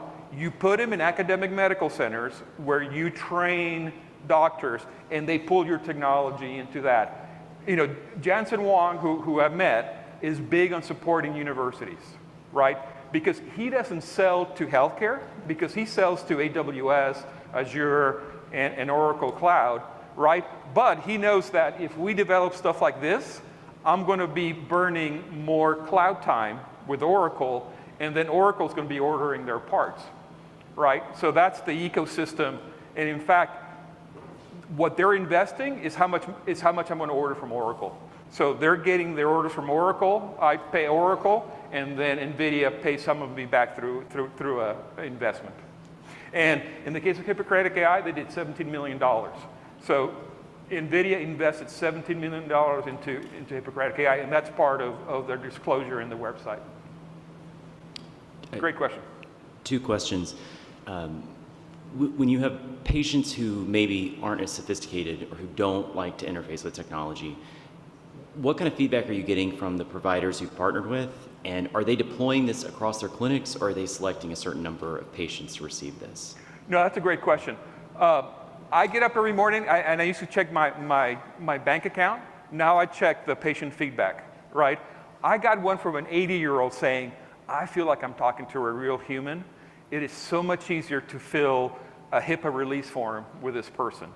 One in Spanish said, I felt like she cared for me, right? And if you get the Hispanic culture, I'm Hispanic, that means a lot, when somebody says that, right? Now, there's always a smart guy or a smart Alec that says, is she single? That kind of stuff, right? But great feedback, and I'll give you one stat. Prior to COVID, less than 1% of 70-year-olds used Zoom call, right? Zoom call made a difference, right? Now, my parents use Zoom call to stay up with the grandkids. So I really think that the technology is not a heavy lift. Now, we do allow the people to opt out. When they opt out, you call the human in the loop, and the human in the loop contacts you and say, how can I help you? So we never force the person to use you. But I'm a 2 million miler with American Airlines, and I can't go to the airport without interfacing with that darn kiosk, right? That's what this is about. So I really don't think that age plays into it. But yeah, I'd rather put it in an orthopedic clinic, than in a geriatric, obviously. Thank you. Yeah, thank you, Jeremy. Can you talk a little bit about the generative AI aspect to it? So you said the background, the underlying technology is Llama 3.0, or Correct. That's what you're going into, right? So so we started with Google Speech because it was so cheap. Right. And we have switched now to Llama 3.0 Nemotron. Okay, and then how do you ingest the clinical data and power that into the existing LLM? Yeah, so if we're an AI company, we're only as good as the data we're training and scraping. Our number one source of data is the electronic medical record. And I can tell you from owning a medical records company that we have spent the last 12 years ingraining to our doctors that they must document. So true stat, right now for every 1 hour that a doctor spends with a patient, they spend 2 hours documenting you, right? So my brother, who's a Mayo-trained surgeon, does this beautiful discharge notes, but never has time to explain it to you before you go home, right? So she'll call on you, and she's using my brother's Joaquin's notes to say, hey, you need to do this, you need to do that, right? So we use the electronic medical records as the source, right? But we also have the ability to train on a standard operating procedure. We can put it over a website, or we can put it over Wikipedia. Now, we tend to like to go smaller, so we just signed an agreement with Oracle Cloud, access to their H100s, and they're giving us a great deal to train our models under the OCI. Okay. And then how do you normalize that data, right? Because I saw that you were at Children's. Children's may have a certain SOP than maybe Baylor Scott and White does versus another hospital. So real simple. So I'm in healthcare, and I believe that a handshake is more important than a contract. So the way that we sell is we say, hey, let us put Cassie for 60 days for free.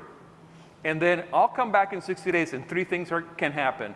1 is you don't want it, I pick it up. 2, you want it, we'll do a contract. Or 3rd, how many more do you want? We've never had a person not go to contract with us, right? So it's that sticky because of the need of healthcare to reduce cost, improve patient satisfaction. Does that answer your question, Kevin? And thank you for coming to town. Plug and play. You seem like you have a lot of great momentum, a lot of great exposure with NVIDIA. You have your name up there with Deloitte, McKinsey, and Accenture. Why don't they just buy you right now? That's a good question. 1, I wouldn't sell right now. I wouldn't sell right now, to be honest with you. If the price is right, you would. I have board members here and investors, and Keith, we wouldn't sell right now. We wouldn't sell right now. And what I was taught in my business school is you sell, when the risk of keeping it outweighs the benefit of. So I'm a big believer that you have to have a certain multiple. I will not sell for anything 10 to 14x, right? What's your variability and setup time between offices? Does it take you 5 days to set this up from going from one office to another, or is it fairly consistent?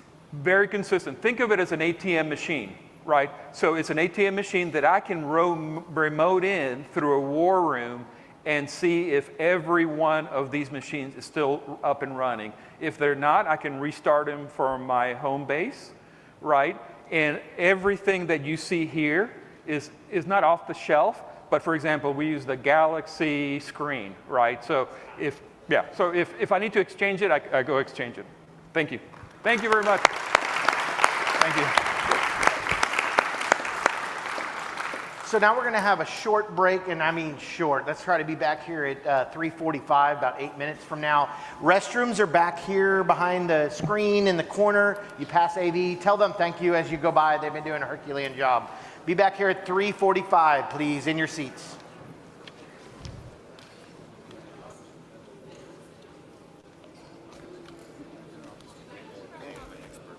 Does this make sense?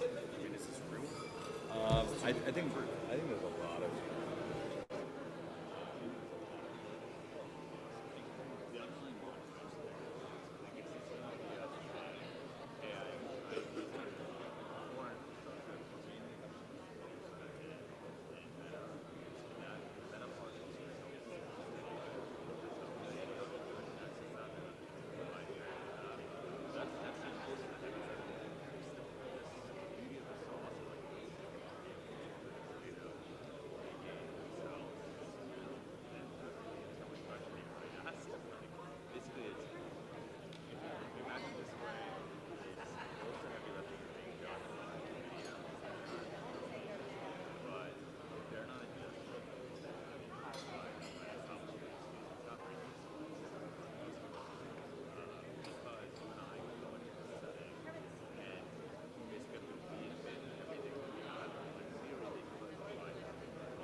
Yep.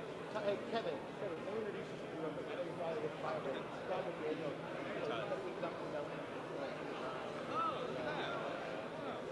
We mainly just work with Texas. Yeah, but nice to meet you. The other day. Oh, did you? Yeah. Are you coming out to our summit? That's the thing in, oh no, in June. Yeah. Oh, okay. Before you. Yeah, so, and I think the mayor's going. Yeah. Mayor Brian? I think he and Bobby are going. I'll be able to talk to him. Y'all enjoy each other. That's cool. We're doing our event this year. So every time we do a big networking dinner, this time it's at a winery. Oh, so we'll have a little bit of Italian flair. How are you? Good. Good. Nice to meet you, Kevin. If you needed to make a restroom run, I didn't even stop you. You know where you're going. I just told them they had a really short break. So yeah, y'all they said we're behind schedule. Yeah, about it. Okay. So they get a really hard time delivering.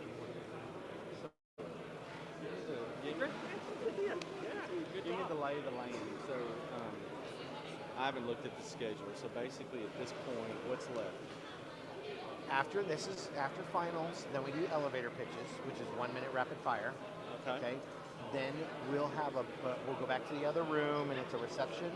And depending on how long we run, maybe 20 minutes to half an hour before the actual awards announcements start. Okay. And we start with the prize sponsors.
Howdy! Try that again. Howdy! Need you guys to please take your seats. We are running a little bit behind. You'll have some networking time after this wraps up before the award ceremony, but we do need to try and stay on the clock. Some of our finals judges need to hit the road. I want to give them enough time to deliberate. So please take your seats, and we're going to get started in about 30 seconds.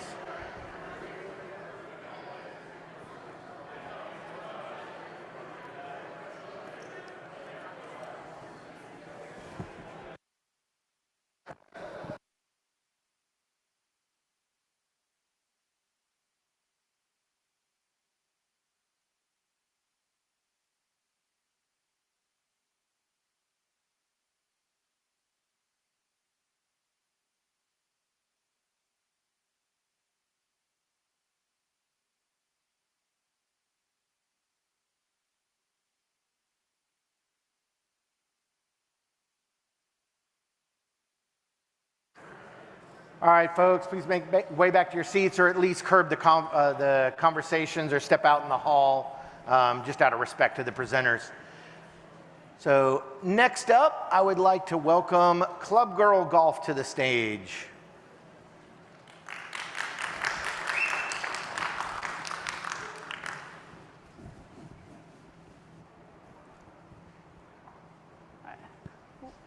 Howdy, everybody. So there's 7 million women in the US who play golf, but unfortunately, over 5 million of those women are unhappy when it comes to their clubs and equipment. And that unhappiness boils down to one simple thing: the way women's golf clubs have traditionally been made. And in industry, we like to call it shrink it and pink it. Shrink it and pink it means golf club manufacturers will take their men's most forgiving clubs, chop down the heights, and change the graphics to pink. But by changing the height without changing the head weight, this creates a huge balance issue, and that's what's causing the majority of these women to be so unhappy with their clubs and equipment. Yet even still, the women's golf industry is growing. In 2023, women made up 40% of total golf club sales. That amounted to $1.5 billion, and 336 million of that was in putters alone. This is a golf shop I used to work at, and you can see there's hundreds of clubs available on the putting green. But in reality, that little pink box is all that's available to women. That little pink box is doing $336 million in sales. And it's only made up of the major brands like Titleist, Callaway, and Ping, and TaylorMade, with prices ranging from $300 to $1,500 just for clubs that were made using Shrink It and Pink It. All of that is what inspired me to start Club Girl Golf, golf clubs for women by women. Howdy, everybody. My name's Katie. I'm the founder, and you could pretty much say golf is my life. I started playing when I was 4 years old, was the captain of my high school golf team, and even went pro on the Women's World Long Drive Tour. Back in high school at 16, I got my first job at our local golf shop where I learned how to build, fit, and sell golf clubs. And it was there that I decided that I wanted to be a golf club designer. I worked in the industry for about 5 years fitting and selling clubs, and I'd become a certified fitter for just about every single major brand. So I decided to come to A&M to study engineering so that I could be a golf club designer. After my freshman year, I got my dream internship working at Callaway, where I got to work with them for 2 years, basically anytime I wasn't in classes, developing their AI1 putters, which are currently the #1 selling golf club on the market. And Callaway was able to find me because of my TikTok. Now, when I first came to A&M and I told my professors, hey, I want to design golf clubs, they said, well, why don't you just start trying to do that now? So I did. I created my first little design, 3D printed it, and filmed the whole thing and put it up online. And it ended up going viral, getting over 4 million views. Since then, I've been able to grow my following to over 500,000 on TikTok and Instagram just by showcasing my love of the game and how I design golf clubs. Now, I had a bunch of these women reaching out to me wanting to buy these little 3D printed designs I was making. But I told myself if I was going to do this for real, then I was going to create clubs that were going to solve the Shrink It and Pink It problem. So that's how we got Club Girl Golf's debut product, the Monarch. The Monarch is a first of its kind, patent pending, adjustable weighted club designed specifically for women. When I first started out with designing, I reached out to my followers and I said, hey, if you're a woman who golfs, I'd love to talk to you. I'd love to have you player test. And we ended up getting a list of over 600 women who acted as either player testers for us or people that we could talk to about equipment. From there, we found that women naturally needed a lighter club weight because of the balance issue. So we took that and designed the Monarch putter, which has 30 grams. It starts 30 grams lighter than a traditional women's putter, but it has 36 grams of adjustability. This allows us to adjust the putter not necessarily to the height of the club, but rather to the user's preference.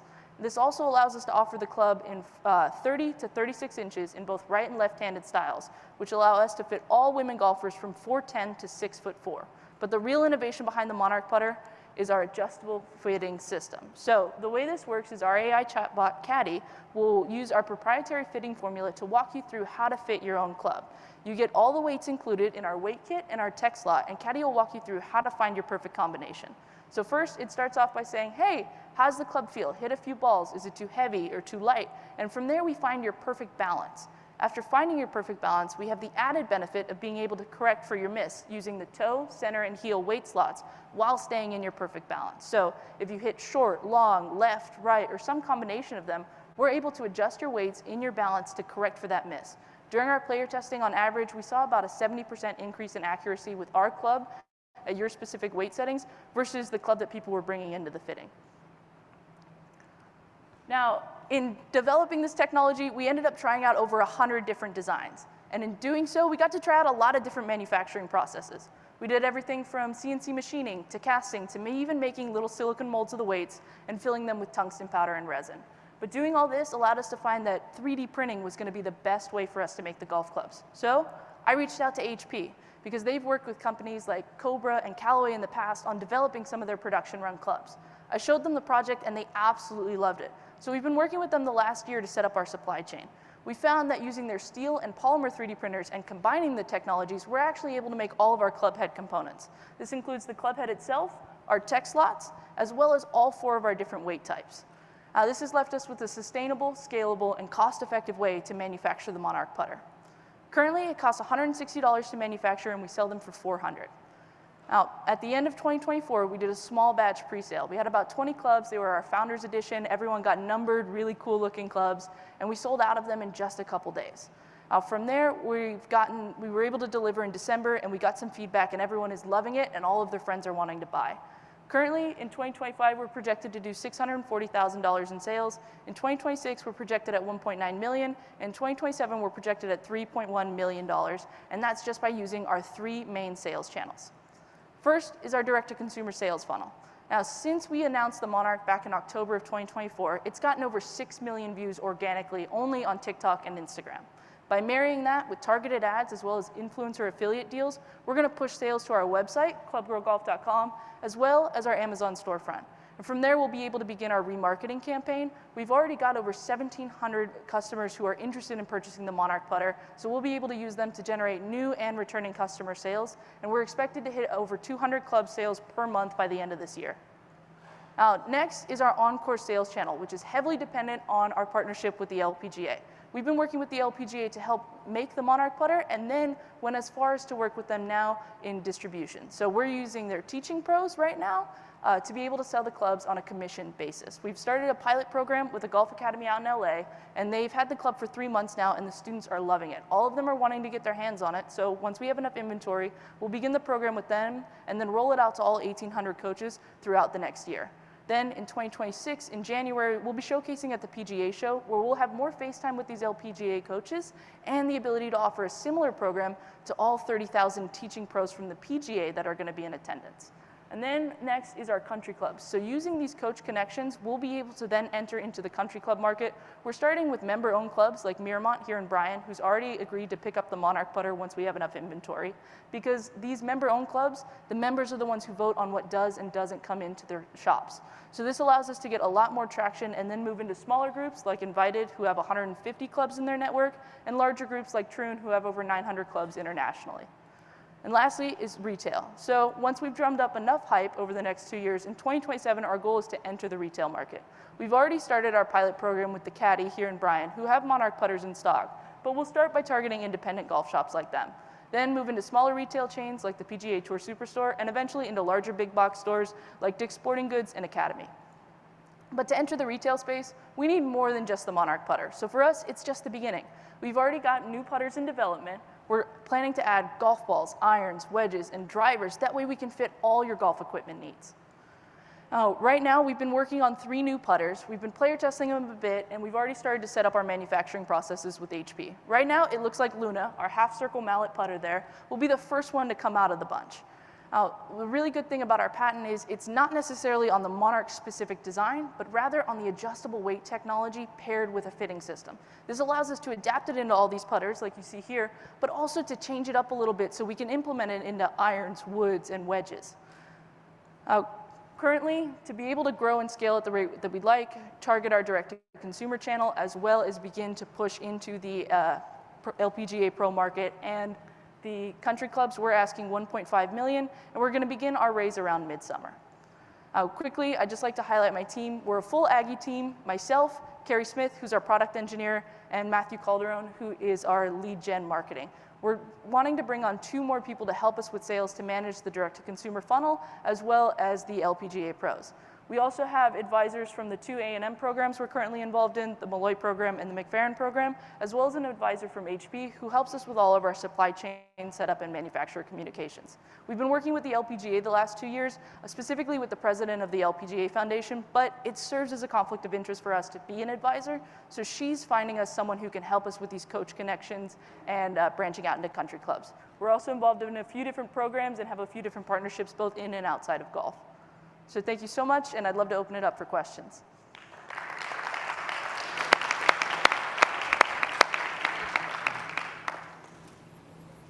I'm gonna ask a bad question first. Go for it. Is there any regulations or any reason that they couldn't use it today? Either like A&M women's golf, could they use your putter today? So yeah, the USGA is kind of the governing body of golf. Think of it as like the FDA, but for golfers. And so we ended up going through the entire process to get the club certified. We've tested with LPGA professionals. They've given us feedback on the club. We've gone through the LPGA and the USGA processes to get this club approved to play on tour. So if a tour player wanted to today, they could pick it up and go play with it. Awesome, thank you. Yeah. You mentioned several times, once you get inventory, what's your bottleneck? So currently we have only about like 5 clubs in inventory. We are going to be placing an order for about 100 clubs next week, and we're going to be using that to target and kind of feed so that we can continue to grow. Are you limiting yourself by only ordering 100, and are you limiting yourself by only raising 1.5 million? So the 1.5 million raise is going to be our big push. By ordering 100, we are limiting it a little bit. It's just based on the capital that we currently have, since we've been able to fund the company solely through pitch competitions and grants. So we've not taken any equity so far. I still have 100% ownership of the company, and we've just been able to fund it all through that, as well as the $10,000 in sales we've currently had. But once we get more equity, we'll be able to continue ordering more clubs and really push and be able to drive the sales a little bit more. I may have missed this, but did you do any kind of Kickstarter or crowdfunding yet? It seems So- like this would be perfect for that. So we didn't end up doing a Kickstarter, but rather when we had the 20 clubs to begin our initial launch, I threw up a post on social media about it, and I said, hey guys, we're gonna launch the first 20, and I emailed all of our player testers, and they were the ones that bought it out like really quickly. We have thought about doing a Kickstarter or anything like that, but for us, we think that the best way to grow is going to be through these different channels. And since we already get a lot of organic traction, organically we're going to be able to generate sales as long as we just have enough inventory in stock. Hey, Katie, congratulations. Thank you. Are you still an undergrad? Yeah, I'm graduating next fall or like this upcoming fall, I guess now, That's awesome. with my bachelor's in mechanical manufacturing. If you ever come to Austin, you want to hang out with my daughter, just let me know. Yeah, I'm down. How can we be most helpful? Like if someone were sitting in front of you and said like external parties, third parties, what could we do that help move the needle the most for you? What do you think it would be?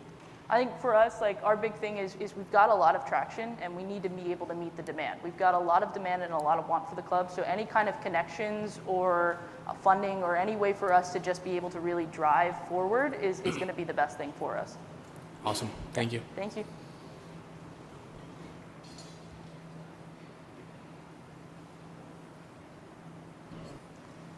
Can you talk about, in your dream scenario, what an exit would look like for you? Like, what's the plan long term? For sure. So the goal for us would be to become the women's golf brand, and eventually go public. But in the world we live in right now, there's 5 main golf companies, and they own all the little guys, or when the little guys get big enough, they buy them all out. And so there's also the option of like what happened with TaylorMade. TaylorMade got bought by Adidas for $400 million.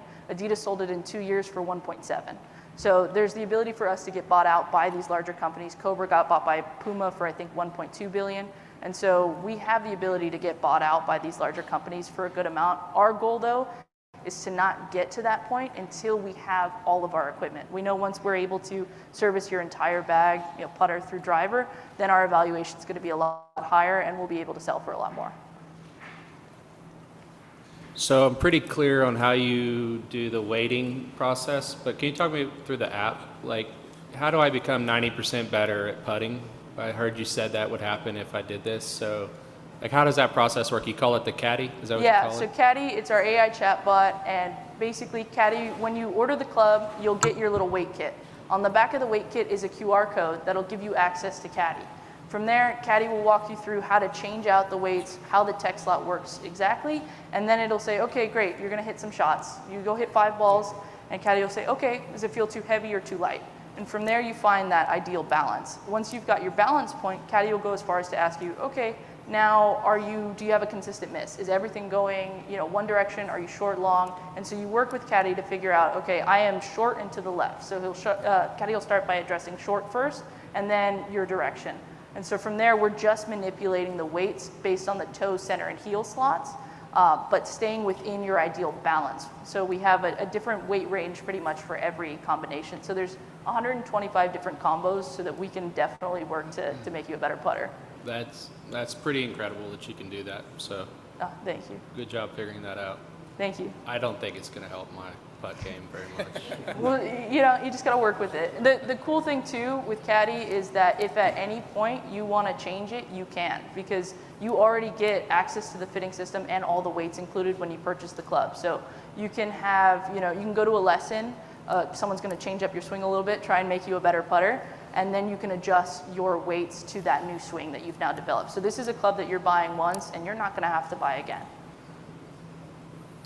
I saw you had a product pipeline slide. A what? A product pipeline, like Yes, in yeah. the future. So eventually you have irons available. Yeah, so we're working to develop the irons right now. We're in the real beginning process of the R&D for it. But the really cool thing about it, can manipulate this technology to fit into the iron. So it doesn't necessarily have to be a slot like this. The design we're kind of looking at right now would be something that inserts to the back of the iron, like a cavity back iron already has a filled back. So we can use that to manipulate the weight back there, and that still falls under our patent.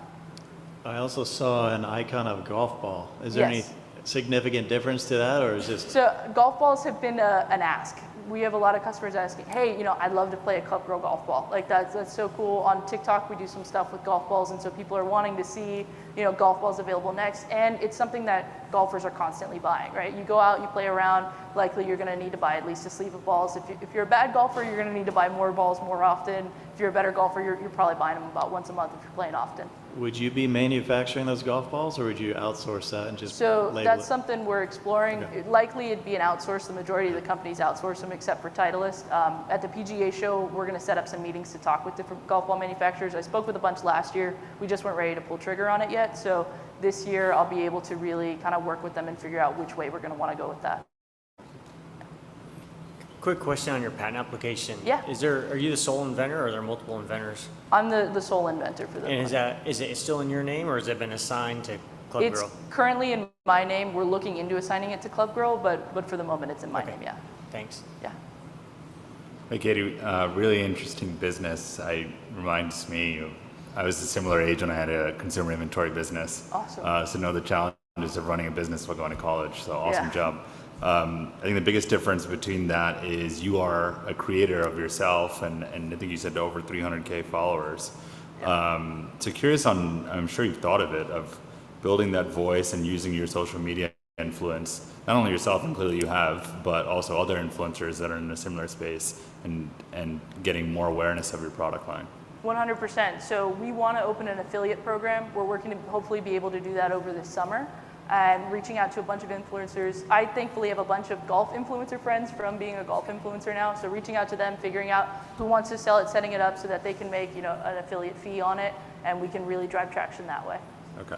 And is it correct in understanding that you don't have a demand problem right now? You have a cash flow issue? Yeah, right now our biggest issue is cash flow. It's just being able to meet the demand we have. We have people that are every day clicking, wanting to buy a club, and we just don't have the inventory to meet it. We had to do a little restructuring of our manufacturing process, which is why we haven't been able to do it as soon.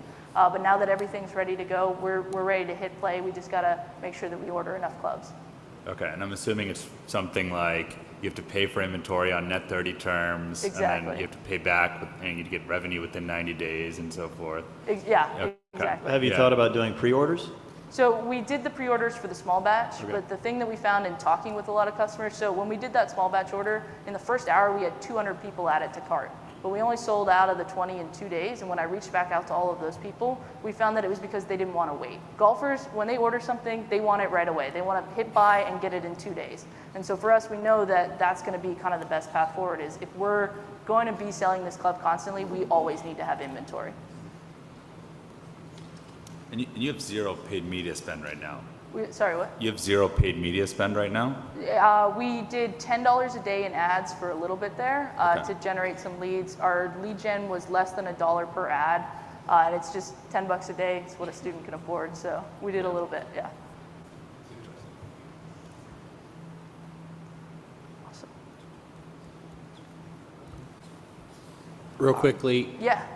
I know you're doing HP for the deal, but like the Sorry, not the head of the putter, but the rest. Are you putting that at your shop? I mean, are you putting them together? Yeah, so we do all the assembly in my parents' garage right now, or at the Caddy in Bryan. Sometimes they let us use the shop there. So we get the heads, the tech slots, and the weights all together. I 3D print the little weight kits in my apartment, and then we order in the shafts from a golf company in California that I've worked with for years, and the grips from a golf company that's also in California. So we do all the assembly because it's all custom to order. So we have 4 different tech slot color options, 4 different grip color options, and 5 different head color options now. So we order what we need based on how many people are ordering different colors, and then we'll add in the shafts to your custom height and all the stuff. So yeah, awesome. Thank you.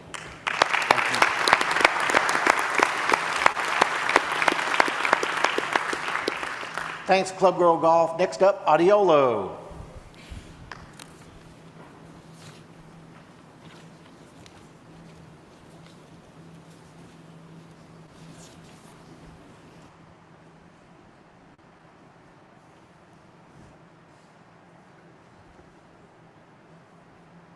Hi, my name is Sarah Morgan, founder and CEO of Audiolo.com, a first-to-market B2B SaaS application that automates audio asset management, cutting workloads by 90% and saving animation studios millions of dollars per show.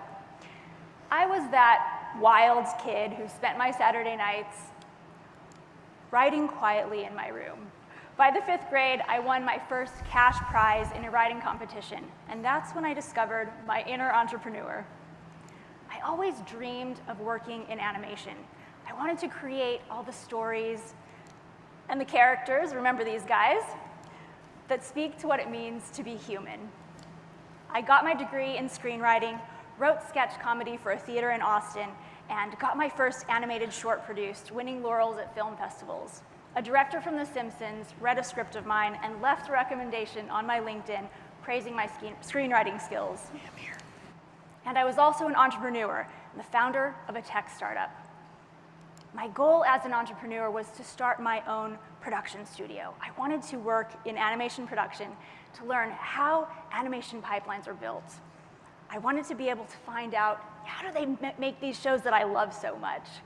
And my big break came when I started working on Netflix originals like Karma's World by Chris Bridges, AKA Ludacris. I finally was going to find out how these shows are made. And now I'm going to share with you top secret insider information on how these shows are made. In a world of huge leaps and bounds in animation, studios are still tracking their entire audio asset pipeline, which can be millions of data points for just one show, line by line on Excel spreadsheets. My mind was blown. So what do I mean by millions of data points?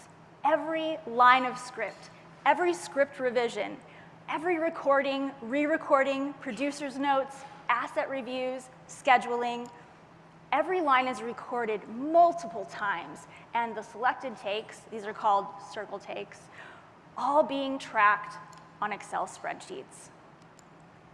This leads to tedious, time-consuming data entry, creates bottlenecks at critical moments in production, inflates employee costs, and no software exists on the market to automate these essential tasks. These pain points can be felt throughout the animation industry, and you can see this play out in the news as production teams move to unionize to secure reasonable work hours as a basic expectation of employment. Unionization is a start, but it doesn't solve the root of these pain points, the excessive workloads caused by inefficiencies in the pipeline. Audiolo is entering the market at a time when studios are searching for tools to make their pipelines more efficient. When the lead producer of a series I was working on quit mid-production because of the excessive overtime caused by the inefficiencies in the pipeline, our team was devastated. I knew there was a better way. In fact, animation studios spend an average of $145,000 per year per show to solve this problem for visual asset management, and that product is called ShotGrid. This is the industry standard for visual asset management, but nothing like this exists for audio asset management. So I decided to pair my app development background and startup experience with my animation production expertise to create Audiolo.com, a first-to-market B2B SaaS application that automates audio asset management, cutting workloads by 90% and saving animation studios millions of dollars per show. Just drag and drop scripts, revisions, audio files to track, schedule, review, and collaborate with your team in real time on one central dashboard, removing data entry from the creative pipeline and accelerating the entire production. So what happened to that lead producer who quit? I hired her to do a value analysis. She dug into the data from shows she'd worked on to see exactly how much time and money is wasted on these tedious, time-consuming data entry tasks. And what she found was that by automating audio asset management, studios will save 2 to 6 months off their production cycles, which is $2 to $6 million per show. That's when I knew that the pain point I discovered was a massive opportunity. Of all the software studios use to manage their production pipelines, one has become the industry standard for visual asset management, ShotGrid. How many for audio asset management? That's where we come in. Studios are still using Excel spreadsheets to track their audio asset pipeline. And although we already have a competitor in the game development space, Speechless.Games, their software is purpose-built to interface with game development engines rather than animation production pipelines. Audiolo is being designed to be pipeline agnostic. We plan to go after animation and podcasting as our initial beachhead market, and then scale into the game development space starting in 2027. We are going after a $45 million share of market with an average growth rate of over 17% annually. Being first to market for animation and podcasting allows us to capture our beachhead market, gaining momentum as we scale into the game development space. By year 5, we plan to launch our localization strategy as we go after a $190 million addressable market. We've launched our MVP and now have pilot programs with Paramount Nickelodeon and interest from Netflix, Sony Pictures Animation, and many others. We are iterating on feedback we've received from our customers, and they are excitedly awaiting the launch of our V1 for use in their production pipelines. Our business model is custom made to our industry, charging a monthly license fee per show. We've already validated our pro tier at $12.50 per month per show, $15K annually. We have a signed intent to purchase with Block Party Animation out of Atlanta for their upcoming development greenlight this summer. And our enterprise tier starts at $3,500 per month per show, including premium support, custom storage and API integrations, and enterprise security features like SSO and the uptime SLA required by major studios. Each show has an average 5-year license renewal with ongoing need to access data for greenlights of new seasons, short-form content creation, and new shows are added each year to each studio's slate of greenlights. We anticipate capturing over 8 pro licenses and 30 enterprise licenses, getting us to 1.4 million ARR in 2025. And this is what our customers have to say about Audiolo. This is exactly what I need right now. To have Audiolo at our fingertips would be very, very valuable. This software is a dream. We literally gasped when we saw the tracker instantly created when we uploaded a script. Audiolo is a super cool platform that will streamline our voice record process and help us do what we do every day. And the audio asset library feature will be very valuable. With this incredible traction, we are poised for growth and scale with a clear pathway to securing enterprise contracts with major studios. We are nearing the launch of our V1, which is the foundation on which we will build our AI features, integrations, our game dev offering, and our localization strategy. So not only do we have the unfair advantage of being first to market, but we have the domain expertise to build software customized to our industry and the industry connections to get our product into the hands of production teams and executives. And none of this would have been possible without an incredible team. Working over the last year and a half to build Audiolo, I am very lucky to have found my CTO, Michael Dorman, previously senior software engineer for leading fintech company SS&C Advent. Michael is highly skilled at leading teams and building enterprise-level software from the ground up. As we scale our team, going after our initial $45 million share of market, our hiring plan is focused on remote-first, cost-optimized recruiting in Texas, which reduces our average cash comp by 20%, extending our pre-seed and seed runway without sacrificing talent quality. So you've seen the development that's gotten us to this point, launching our MVP, onboarding early adopters, and iterating on feedback from our customers. Our other focus at this pivotal moment is access to capital. We are currently raising a $500K pre-seed round, which will allow us to secure enterprise contracts with major studios, getting us to 1.4 million ARR in 2025.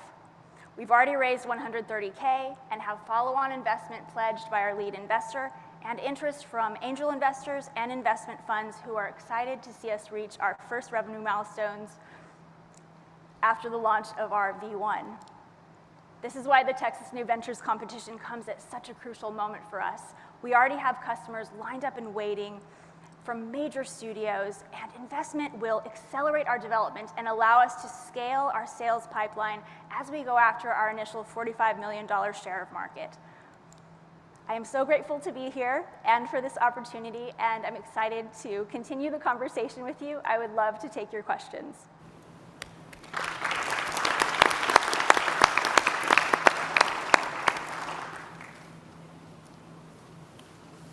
Are you holding the data packet for all of the different audio files? I know you're putting that.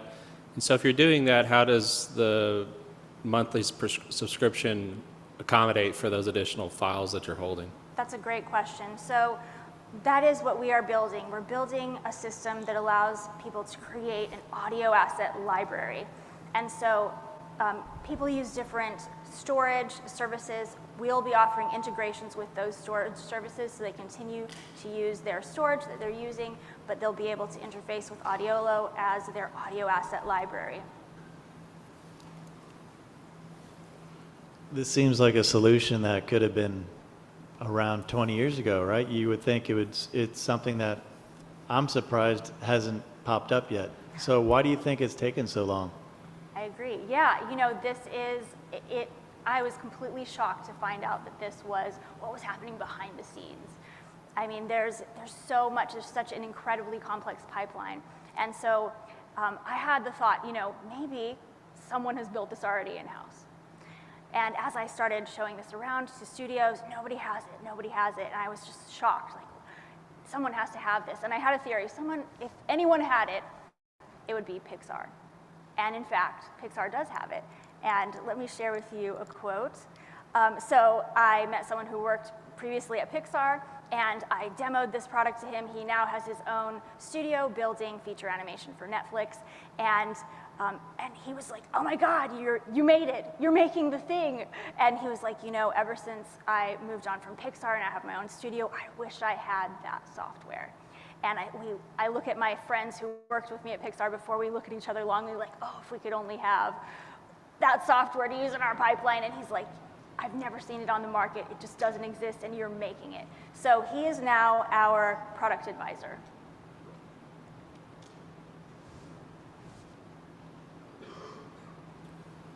How do you think about AI's impact on the audio production? So more and more, not only the big studios, but I think the long tail, where they're not hiring, they can't afford to hire actual actors, are just using generated audio. Yeah, you know, there are a lot of small productions that really will be using AI. It is expensive to hire, you know, A-tier actors, but they're, you know, for large productions and, you know, a lot of these major studios, they're putting out very large productions. You have series and feature films, and these are massive budgets. And so they're able to engage with actual actors and hire that talent. But for smaller studios, I think AI is a great solution. It definitely has a different feel to it. So it's kind of its own style, which is interesting. But for smaller studios, that's great. But for mid-sized to large studios, they're still able to engage with that level of talent. I'm sorry, did I miss the terms of your raise? It's a $500K raise, and it's a $5 million cap, 20% discount. Okay, and you're doing it under a SAFE or convertible note? Convertible note. Okay. How long of a runway will this give you? This will be an 18-month runway. Okay. So why limit yourself to $500,000 raise? That's a great question. I will take more. Yeah, no, I think that being able to do a larger raise would help us to scale faster. Absolutely. How long did it take to make the software? We've been building over the last year and a half. Okay. Do you fear that somebody else could come along and create something similar and with bigger pockets?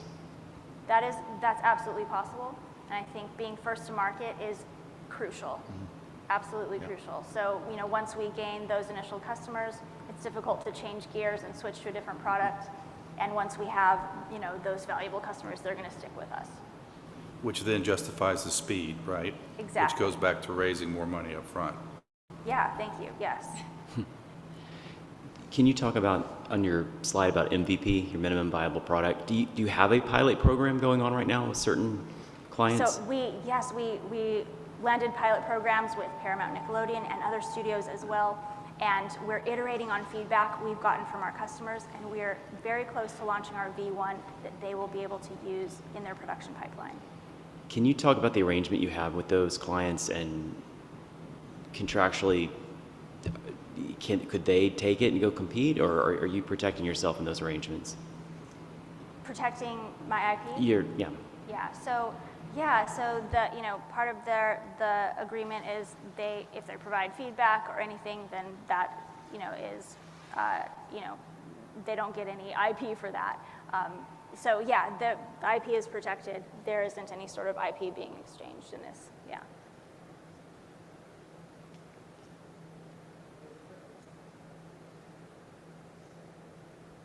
All right. Thank you very much. Awesome.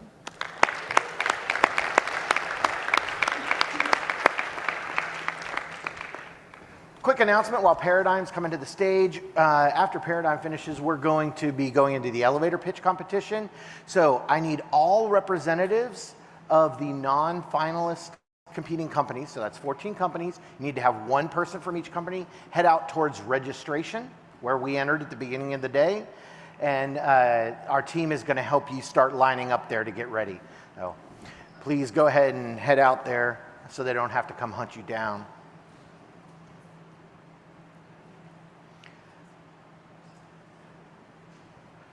Also following this, just so your finals judges know, you're going to follow Sam, your facilitator, and Daniel, your timekeeper, out the back right corner of the room, back to the first larger suite on the right. That's where you guys are going to deliberate while we're doing the elevator pitch.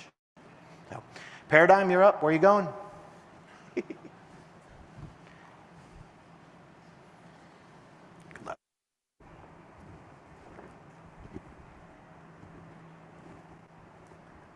Good morning, everyone. My name is Siddharth Thakur. I'm the founder and CEO of Paradigm Robotics. We're building the future of scalable, rugged ground robots for hazardous environments.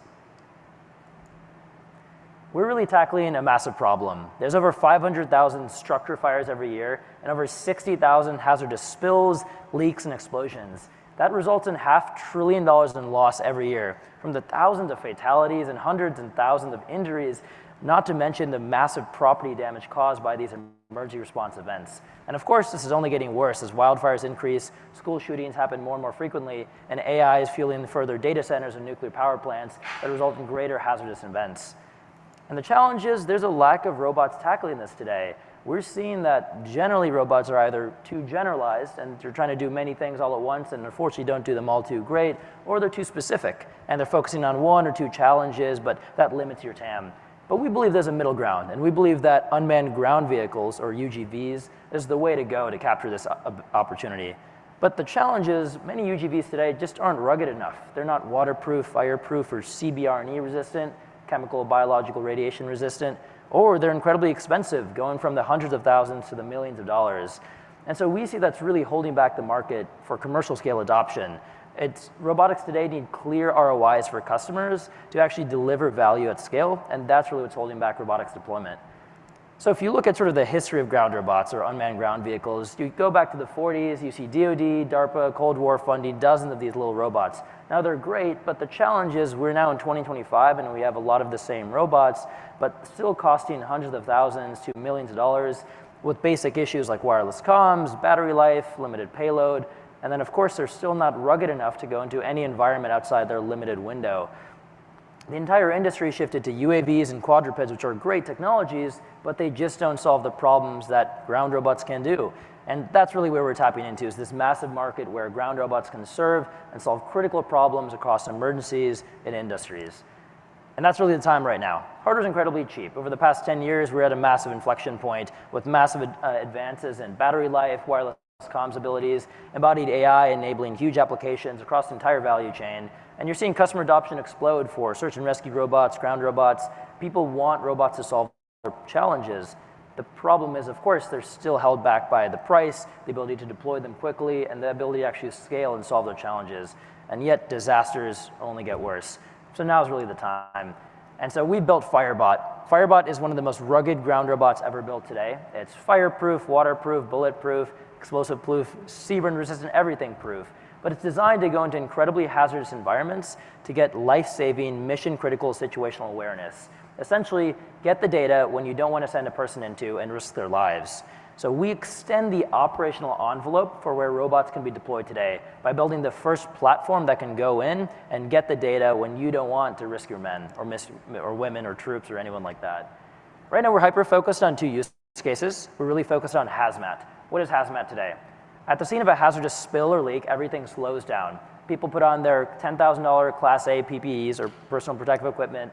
They're going to the scene holding a little sensor. They only have about 20 to 30 minutes of air, and it's slow. The challenge is these things can take 6 hours to days to weeks. And the Department of Transportation estimates that each hour lost is about $206,000. That means that these events can cost millions to tens of millions of dollars. Now our robot can do that reconnaissance portion in 15 minutes flat with a clear ROI for customers, on average 24 times shorter or quicker. The second use case we hyper-focus on is search and rescue. If this room was on fire, a team of probably two teams of two firefighters would probably search it. Might take anywhere from 15 to 20 minutes. Our robot could probably search this room in 1 to 2 minutes flat. And so we on average search rooms a lot quicker for people. We remove firefighters from harm's way. It's a very clear ROI that we can give to our customers. Now, of course, our robots do many other things, ISR, looking at intel reconnaissance, carrying payloads, doing threat mitigation for some of our DoD customers, but this has allowed us to really focus on two that deliver ROIs today and actually deploy at scale. Now, we focus on a couple key markets, but we're hyper-focused right now on private fire departments. There's 2,500 private fire departments in the US today. They serve oil and gas, aerospace, manufacturing. Some of the biggest ones include Chevron, Pratt & Whitney, Boeing. We're fortunate enough to work with some of them. These private fire departments also allow us to work with municipal fire departments. There's 29,000 municipal fire departments around the country. We work with some of the biggest like New York, Austin, Dallas, Houston, and many others in between. We also work with industrial companies. Think the large corporates, the large enterprises such as Tesla, Walmart, Samsung. We do inspection tasks for them. We do hazardous confined space entry. We give them the ability to use a platform to actually tackle the challenges where they don't want to send a person into. We have a few defense contracts as well. We work with U.S. Army Futures. We're working on building the first sea-burn rated robot. We're working with a few environmental response arms, as well as the Air Force, deploying commercial-ready robots to their military installations, specifically in San Antonio. We also work with FBI as well. We're building the world's first bomb-proof robots for them. Currently today, the FBI is stuck with 30-year-old military contracts using what's called as the Talon robot. These robots cost $2 million, and most offices have them in 40 pieces because they never want to use them again. They're too expensive, they don't work well, and they're not rugged enough to go into these operational environments.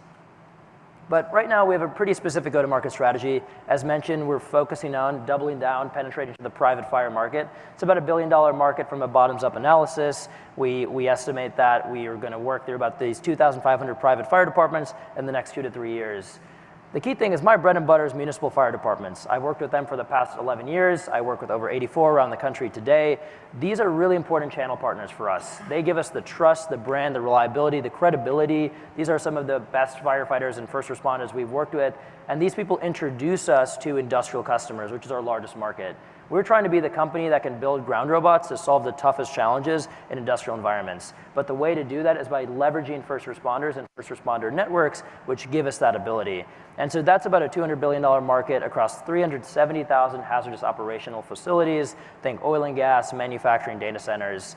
But for the municipal partners, we're working with metropolitans and large neighborhoods, as well as several large distribution partners such as Darley, Williams, and Rosenbauer, some of our key distribution partners that give us the ability to break into these networks and meet folks. But at the end of the day, this is a word-of-mouth relationship building industry, and that's something we've taken pride on, working on over the past 11 years. With over 84 design partners, we've signed over $600,000 in LOIs in our private fire emergency response ICP. We're also thankful to have started generating revenue in the past month and a half from our first contracts with private fire departments, some of our DoD contracts.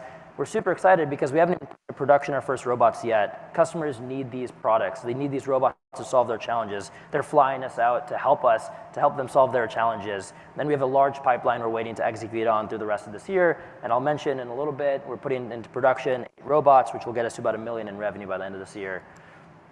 We have a two-pronged business model. We have a CapEx fee of about $150,000, as well as a RaaS model, or Robot as a Service model, for about $60,000. We have a two-pronged because that allows us to align our revenue with how our customers make money. It's sometimes easier to wrap a CapEx purchase into a fire station, or if you're replacing personnel costs, to put that in the OpEx bucket. The key thing is this both allows us to have a 90% margin, which is incredibly healthy for hardware. And in the future, we're hoping to be even more cost-effective as we scale, creating cheaper, equally rugged ground robots targeting the same 90% margin. For most of our facilities that we work with, they're looking at deploying 2 robots at each of their facilities, on average with 5 facilities, equaling about an $8 million contract. But of course, we're still learning, and sometimes customers want to pay us $500,000 or more for some of these robots, delivering that kind of value. When we save $1 million of a facility burning down, or we save or prevent $150 million disaster from happening, our value rapidly increases. So we're working with our partners still to really understand what our value looks like, but this has been good so far. Now, I'm not going to go into this crazy chart, but the key thing here is each of these kinds of robots today struggles with where we excel, whether they're firefighting robots that can do suppression for large fires, or military ground robots that struggle with climbing stairs but are really good at bomb disposal, or law enforcement robots that cost hundreds of thousands of dollars but struggle to go through doors and stairs because they weigh 2 tons. The challenge is each of these go from $500,000 to $2 million. They are not rugged enough to go into the environments that industrial customers or first responders need them to. And the challenge is they're still not practical. They're not solving commercial challenges. They're focused on legacy issues, and they're not really targeting this market today. We're really the first rugged, cost-effective, scalable robot that's solving commercial challenges right now. And that's our thesis. We're building the future of unmanned ground robots, and we're doing it faster than anyone's done before. We can assemble our robots in 8 hours or less. We're able to do that at scale up to thousands of units. And our goal is to be the next Saronic for boats, Anduril for drones, and us for ground robots. And right now we're poised to capture that. We have a great team, 2 co-founders. We're both serial founders, having built multiple companies and sold them. I've done wildfire research for 4 years, and my co-founder is the lead on the X Prize wildfire firefighting competition as well, having been deeply involved in software. We have a great team of advisors as well who founded robotics companies, as well as fire chiefs who've invested in us and also led the transformation of robotics and fire. And we have a history of exceeding milestones. Last year, we set out to build a robot, launch it. We built it, we launched it, raised a round, we oversubscribed a round, and then we said, let's sign a few MOUs. We ended up signing more than 4 times that in contracts. And we're on track to do that this year as well. We're raising $3 million. We're already fully raised and oversubscribed in just a few weeks. Right now, this allows us to put into production our next couple robots. We're expanding to a new office, hiring key engineers. We've signed our first contracts, now we're executing on them, and we're hoping to get $1 million in revenue by the end of this year, and then get to $10 million the year after that at the rate we're going. That's what we do. We serve those who serve. Thank you.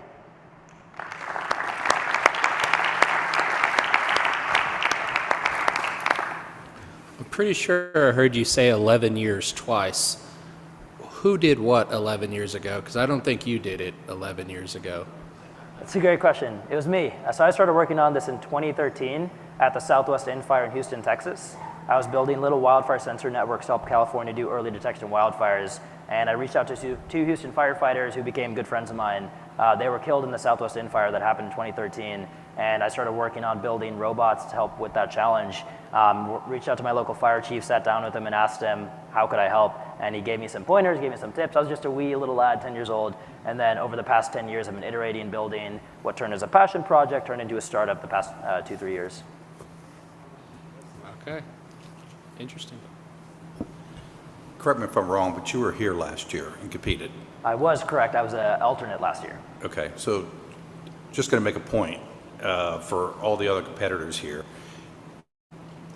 Because you came back, I saw your pitch last year, and you've come a long way from last year. So for all the competitors that don't win this year, coming back, I think you've just shown, it's an advantage, if you will. I appreciate it. Thank you, Matthew.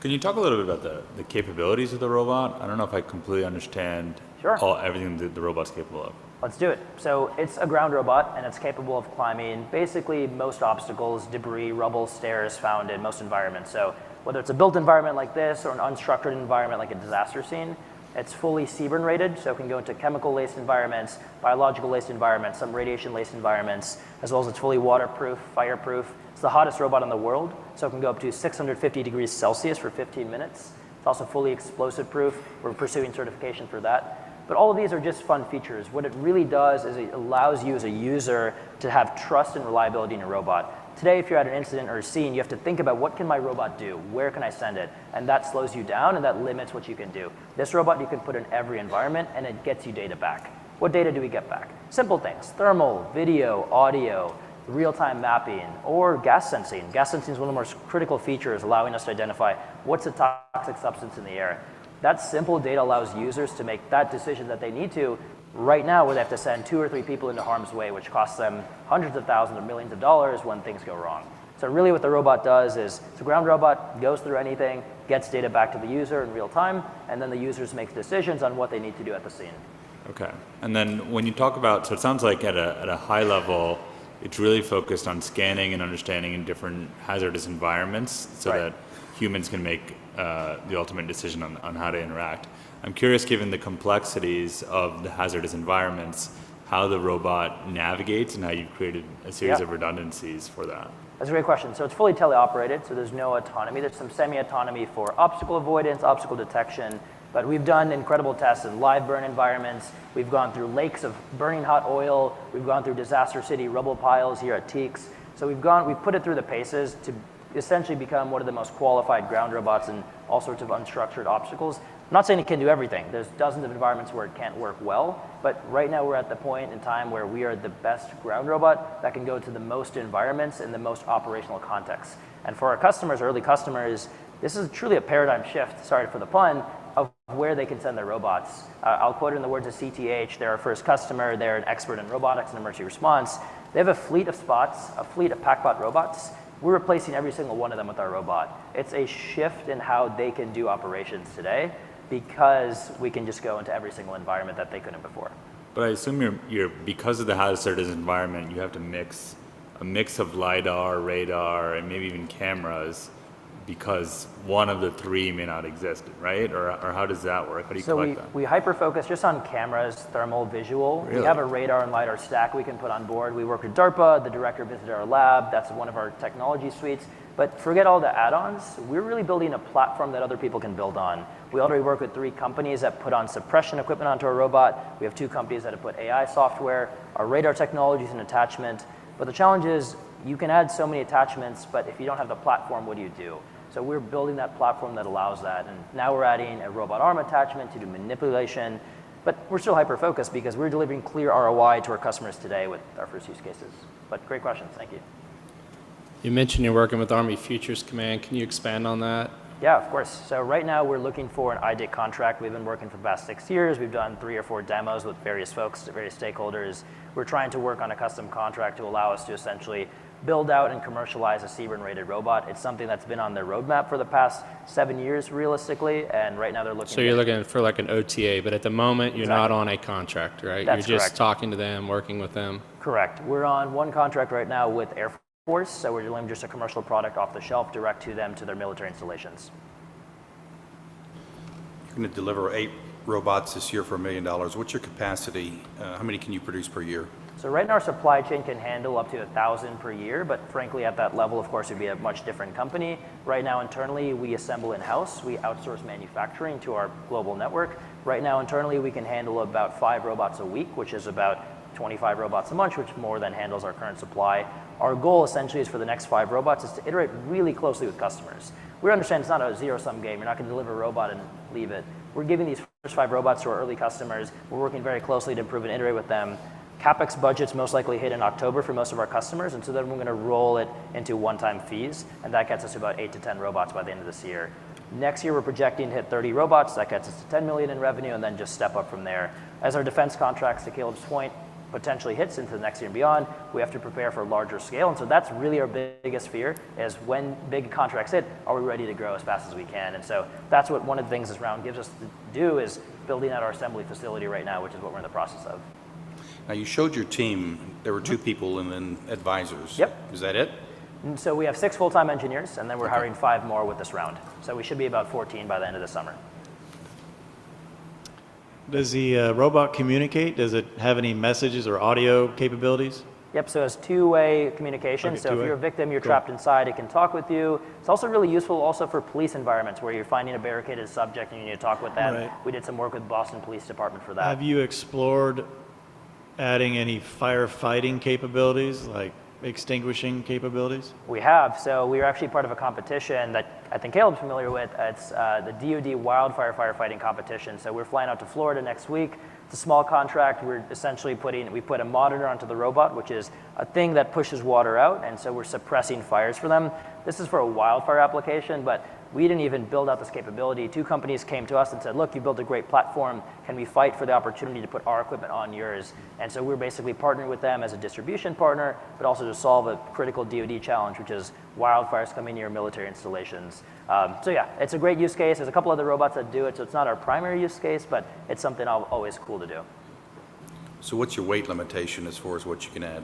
So right now we've tested up to 500 pounds, so that's directly on top of the robot itself. We're also able to tow 1,000 pounds, so this robot's able to pull some pretty heavy things. Think 3 firefighters dragged behind the robot on sleds. That's really what we end up doing, is during search and rescue, if you find someone, you put it on a sled, put it on the robot, and the robot carries them out. But we also have a basket attachment that goes on the robot, so you can put things in, and that can go up to 500 pounds, which is more than enough for most customers. They end up saying like 60 to 100 pounds is what they usually use, so.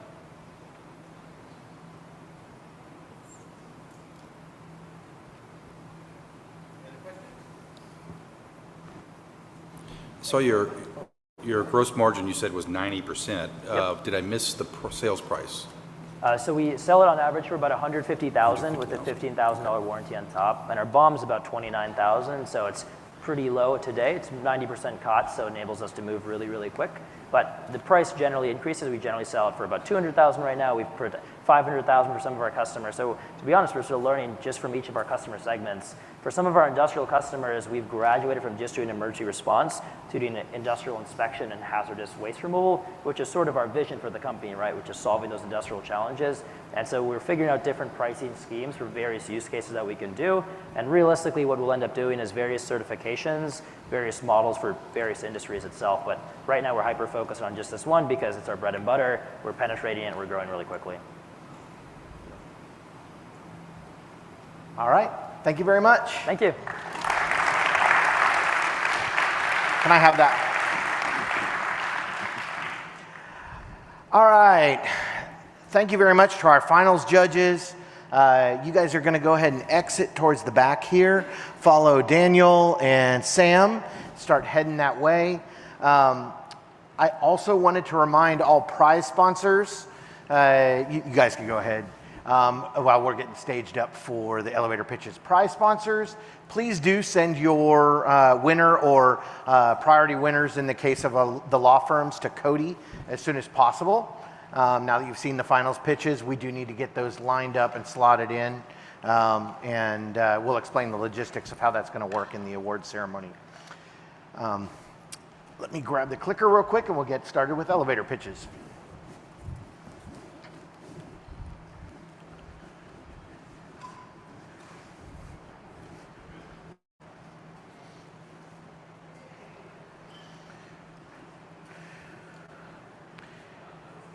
So this is a fun part of the competition because you guys all get to participate.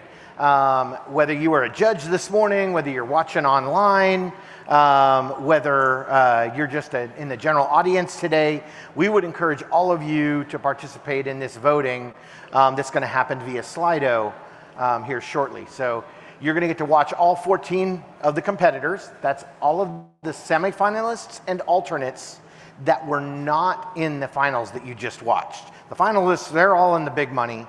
So they aren't eligible for the elevator pitch competition. Each company gets exactly 1 minute. There's a timer on the screen.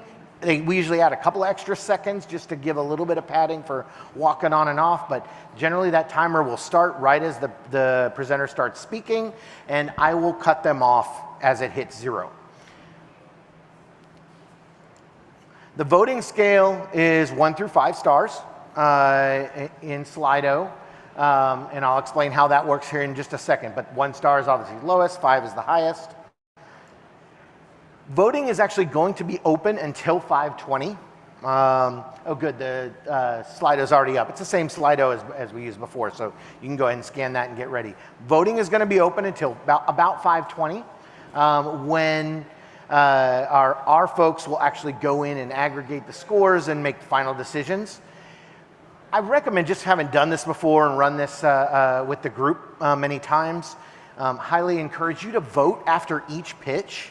You can always go back and update your vote. I know it helps to see a few and vote them relatively with each other, but I would recommend go through and vote for them as they go, and then go back and change your votes if necessary later. You guys, there also are opportunities in there to, you can share your notes, you can take notes inside the app and share those with the competitors. Also encourage you to go up and talk to them afterwards and tell them what you thought about their pitch today, and engage with them directly if it's something of interest to you or your organization. So, Susan is going to be helping with this. Raise your hand, Susan. She's been working a ton behind the scenes on getting ready for this. Are we ready to do our first vote? All right. So, there's your TNVC staff.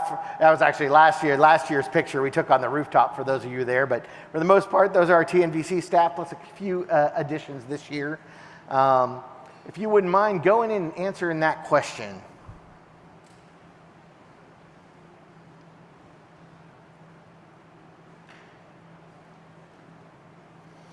So you're going to go into Slido, click TNVC team, click Rate Now, and then you can rate us and write something really complimentary if you want.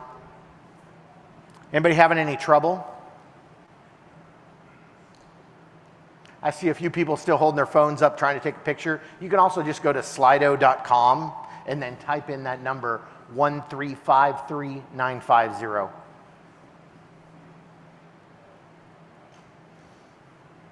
Problems, anyone? Just raise your hand. We've got some staff standing by. Oh, good stuff. Everybody's used to this now. Susan, still seeing a few come in? I know it's a really hard decision.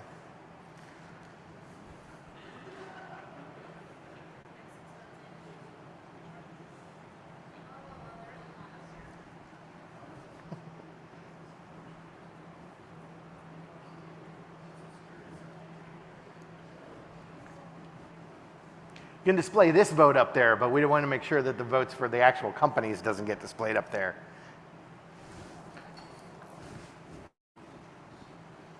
If we need to, we can pull the Slido screen down in between. Okay, all right. You just wanted everybody to laugh at us. Hey, I'm pretty happy with that. Oh, all right. Everybody cool? We got it? Because this is going to go rapid fire. We'll start the first ones a couple slow, just to you'll make sure that no one's having any problems, but encourage all of you to participate in this. The more folks we have present, the more true it is to life, because there is about $15,000 up for grabs as part of this competition, so it is real money. All right, so now we're going to watch 14 companies give 1-minute pitches. They're organized alphabetically, so nothing other than that. They're set up. As I said, 1 minute. There's going to be a countdown timer that you'll be able to see in the top right of this screen right in front of you. Oh, all good? Oh, we need a mic. Oh, she's coming. One final note to those of you in the audience, as you're grading these, don't just rely on like how charismatic the presenter is or how cool the tech is. Think about this like you would as an investor. What intrigues you as you're riding on this hypothetical elevator the most to actually go and follow up with them afterwards? All right. So listen to this. If it's evoking a response from you that is like, I want to learn more, that's the most important outcome of these practiced elevator pitches. All right. Are we ready? All right. First up, Cleverify.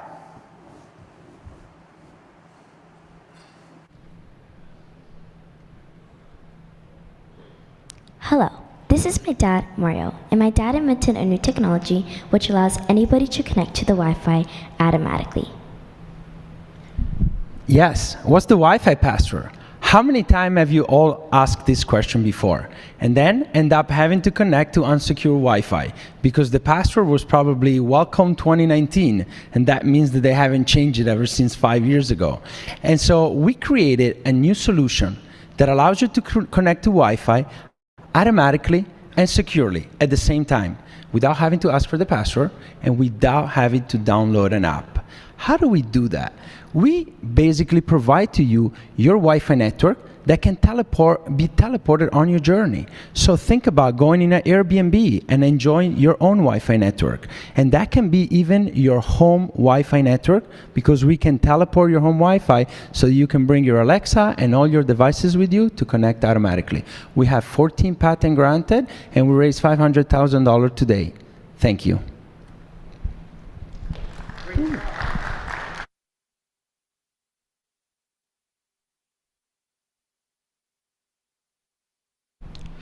Hi, I'm Dr. Anwar Sadek, CEO and co-founder at Correlytics. At Correlytics, we are digitizing and revolutionizing how corrosion is detected and monitored for industrial assets. Starting with addressing a $1 trillion problem called microbial corrosion.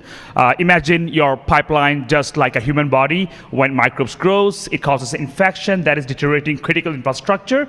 And today's technology they use widely today are inaccurate, inadequate, and pretty slow. So that's where we come in, a technology that can do on-site and near real-time analysis, providing our clients not only with analysis, but also letting them know if the mitigation strategy is actually working or not. We are the only company in the world that can do that. Now our clients are able to save on overuse of chemicals, biocides, and inhibitors, and extending the life of the assets and avoiding any sort of corrosion spills. Now we are raising about $3 million seed round for product development, increase our team, and at Correlytics we are increasing the safety and efficiency of current infrastructure and de-risking the energy transition. Thank you. Come this way, please. Thank you, Correlytics. Next up, Cosmetics. Millions are stuck in a skincare hell. They buy a product, they try it out, they suffer a breakout, they spend hundreds on recovery, and then they repeat this trial and error process all over again. Cosmetics is here to end that nightmare. Through our patent-pending algorithm, we analyze your unique genetic profile against scientifically validated associations associated with specific product ingredients, outputting a product compatibility report before you try or buy a specific cosmetic product. With just limited funding at $11,000 in cash awards and over $170,000 in computing credits, we've already created our MVP, our API, and filed for a full utility patent. And we're looking to you to offer us advisors and mentorship as we continue into the journey and expand our platform into the $18 billion personalized skincare market. Thank you. Good job, Cosmetics. Next up, Encanto AI. Hello everyone, my name is Rujun Gao. I just graduated from Texas A&M last week and started Encanto. At Encanto, we are building an AI-powered platform that personalizes education at scale. We deliver value to our 3 key stakeholders. For instructors, we save their time. by offloading the routine task and creating a virtual teaching assistant.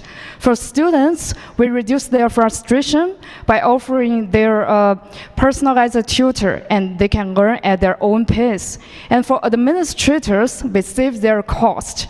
You can guess how much that Texas A&M spend budget on teaching assistants. That's $20 million per year. We are currently piloting our program at Texas A&M and University of Texas, Texas University of North Texas, and it's gaining popularity among both students and faculty. Encandle is a B2B business, and we are planning to sell our enterprise license within the next 2 years. Support us, support the... Thanks, Encondo. Next up, Endpoint.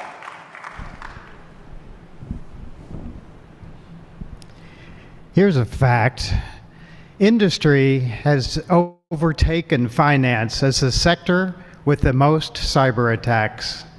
I'm Paige Heller, CEO of Endpoint Security. We're dedicated to helping the industrial control engineer with the introduction of a cybersecurity product like nothing else on the market. It sees a naturally occurring fingerprint in every wireless signal. So we don't use data to authenticate any device in the industry. We also provide early warning of wireless intruders. So I hope you'll follow us as we enter our seed round to address our nation's critical infrastructure. It's a $34 billion addressable market. We are endpointsecurityinc.com. Thanks, Endpoint Security. Next up, Glide. Hi, I'm Matt Mueller, co-founder at Glide, and we are transforming freight logistics. Rail is the most efficient form of freight transportation that we have today, but it's incredibly cumbersome and costly to access. It can take up to 2 to 3 weeks and cost $15,000 per container. And this is a problem across containerized payloads and non-containerized payloads. At Glide, we're building autonomous and driver-based road-to-rail vehicles to streamline the entire transload operations process, bringing lead times down from 3 weeks down to 1 day, and costs down from $15,000 a container down to $2,500. That value creation gives ample value capture. So we've built a subscription model that allows us to monetize our assets within weeks as opposed to years, and pay off assets in weeks as opposed to years, and monetize assets the moment they're deployed, since we are an asset-based owner. We've raised $1.3 million to date, are deploying 2 trucks in September for our first paid PO, and are building our first prototype autonomous vehicle. We're raising a $10 million round later this year, so if you'd like to join us, come talk to me. Thanks, Glide. Next up, Intel Active Power Solutions.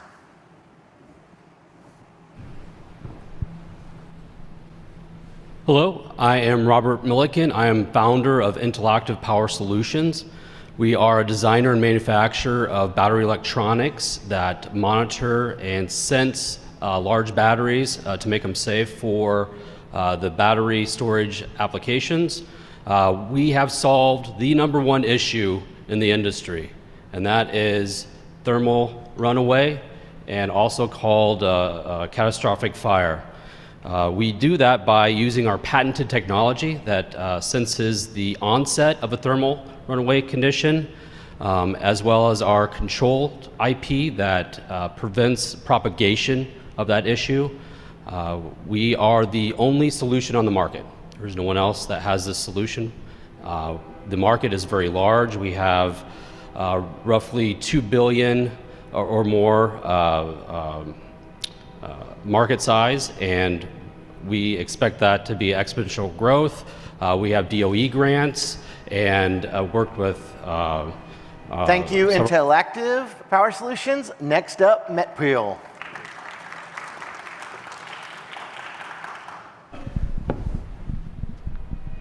All of us here are familiar with peeling fruits and vegetables using a knife edge. Now imagine doing exactly that, but instead you're peeling an ultra-thin layer of high-performance continuous metal foil. That's MetPeel in a nutshell. MetPeel uses a sharp cutting tool to peel thin foils directly from a rotating feedstock in a single step. High-performance foils are used in advanced applications such as batteries and fuel cells, yet current methods to produce them are costly and inefficient. Typically, metal foils are produced by rolling thick slabs and gradually reducing its thickness in multiple steps. In fact, producing a thinner foil requires more energy and is more expensive. MetPeel disrupts that paradigm by offering a transformative one-step technology that can drastically reduce costs as well as energy.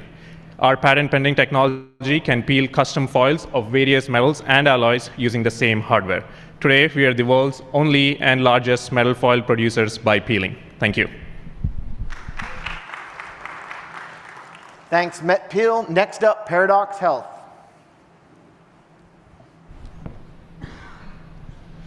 Hi, everyone. My name is Omar, founder of Paradox Health. Let me pose a quick question. We all can have access to data right now with our phones, but can you say the same is true for healthcare data? Now think about it on a doctor's perspective. What happens if they don't have all the data on you when you're seeing them in person? You get complications. 2/3 of our hospital admissions are caused by not having the right data at the right time. That's costing us $4.7 trillion every single year. It's not going away as we get older and sicker as a population. But what Paradox Health is doing is that we're going to challenge the status quo of traditional medicine by activating doctors to be proactive. What does that mean? It means giving them the right information at the right time, the correct lab values, reconciling all the errors so that they can focus with you, the patient, talk to you about how you're doing, and actually work on an action plan with you to give you the best quality care possible, saving us time, money, and giving you the quality of life for you and your loved ones. Thank you very much. Thanks, Paradox. Next up, Religance. Howdy, my name's Sam Neunert. I'm president of Religance, and we have a revolutionary drilling fluid property measurement technology for upstream oil and gas, geothermal, and carbon capture. Currently, drilling fluid properties are measured with a methodology that hasn't changed in 80 years and is only done twice in a day. Our continuous measurement of these properties will allow operators to save $2.5 million per rig per year. The analogy is the difference between a finger prick to measure your glucose versus a continuous glucose monitor. We have significant customer interest. We have a field trial that will kick off within the next month, and we are in the middle of our pre-seed round. We'd love to have you along for the ride as we head towards commercialization. Thanks, Religance. Next up, RYW.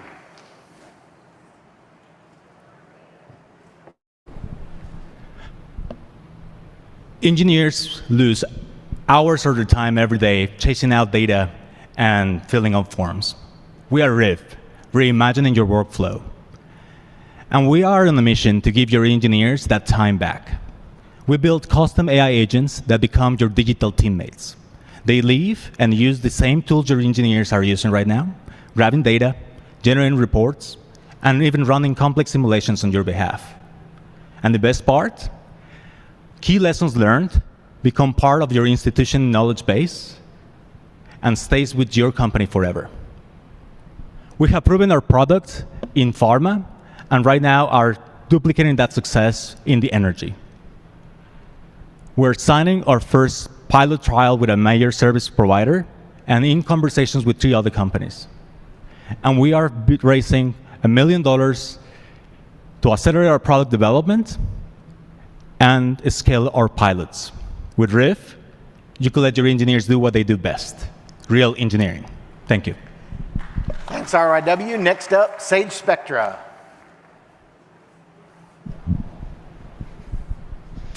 Breast cancer affects millions worldwide, and for many women, their journey to recovery includes complex reconstructive procedures using tissue flaps, where tissue is transferred to reconstruct the breast. But following flap surgery, flap complications and ineffective monitoring solutions result in extended hospital stays and high costs.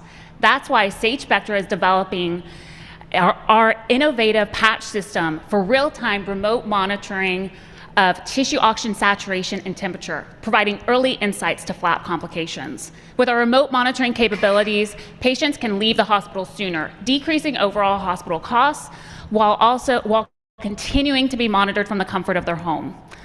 Sage Spectra's patch is only the first in our line with our platform technology and a $2.4 billion market. We have 2 licensing deals providing us revenue, an SBIR grant, and 2 patents granted. As insurers continue to push for earlier discharges, the healthcare system needs smarter and more flexible monitoring solutions that follow the patient's home, and that's Sage Spectra. Spectra. Next up, Sequest Bio.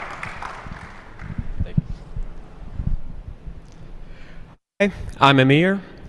I'm a software developer at Sequest Bio, and I'm sure most of us here know someone close or distant who faced cancer. These days, cancer is fairly manageable unless there's metastasis, which means the cancer moves to a different organ. Breast cancer metastasis causes 90% of the deaths. Sequest Bio is developing Sequest One, which is an AI-powered platform for an early metastasis prediction. We're using advanced computation on unique data, and we are seeking for $500,000 for our pre-seed to validate our model. Thank you. Thanks, Sequest Bio. Next up, Eubiosis Health. Hi, my name is Alex Arvelos. I'm a 4-time serial medtech entrepreneur with 1 exit, 1 unicorn, and 1 YC-backed company. And I'm the CEO and co-founder of Eubiosis Health. We're building Ubi, the world's first empathetic, autonomous AI nurse capable of proactively managing patient care by herself in between visits to your doctor. In our first GI indication, this is helping us improve patients' rate of remission by over 5x, while lowering the average cost of those remissions by over $500,000. And because she's covered by most patients' insurance, we generate millions of new revenue per year for our physician customers. We're launched with our first 2 GI customers right now, worth about $6 million in ARR, and in talks with one of the largest GI organizations in the world, worth literally over $1.8 billion in enterprise contract value. So we would love for y'all to invest in Eubiosis Health, where we're bringing you back into symbiosis with your care. Thank you. Great event, y'all. Thanks, Eubiosis. Next up, Open Bar. All right, that's a wrap on the elevator pitches. So give them all a hand. They're all still listening at the back.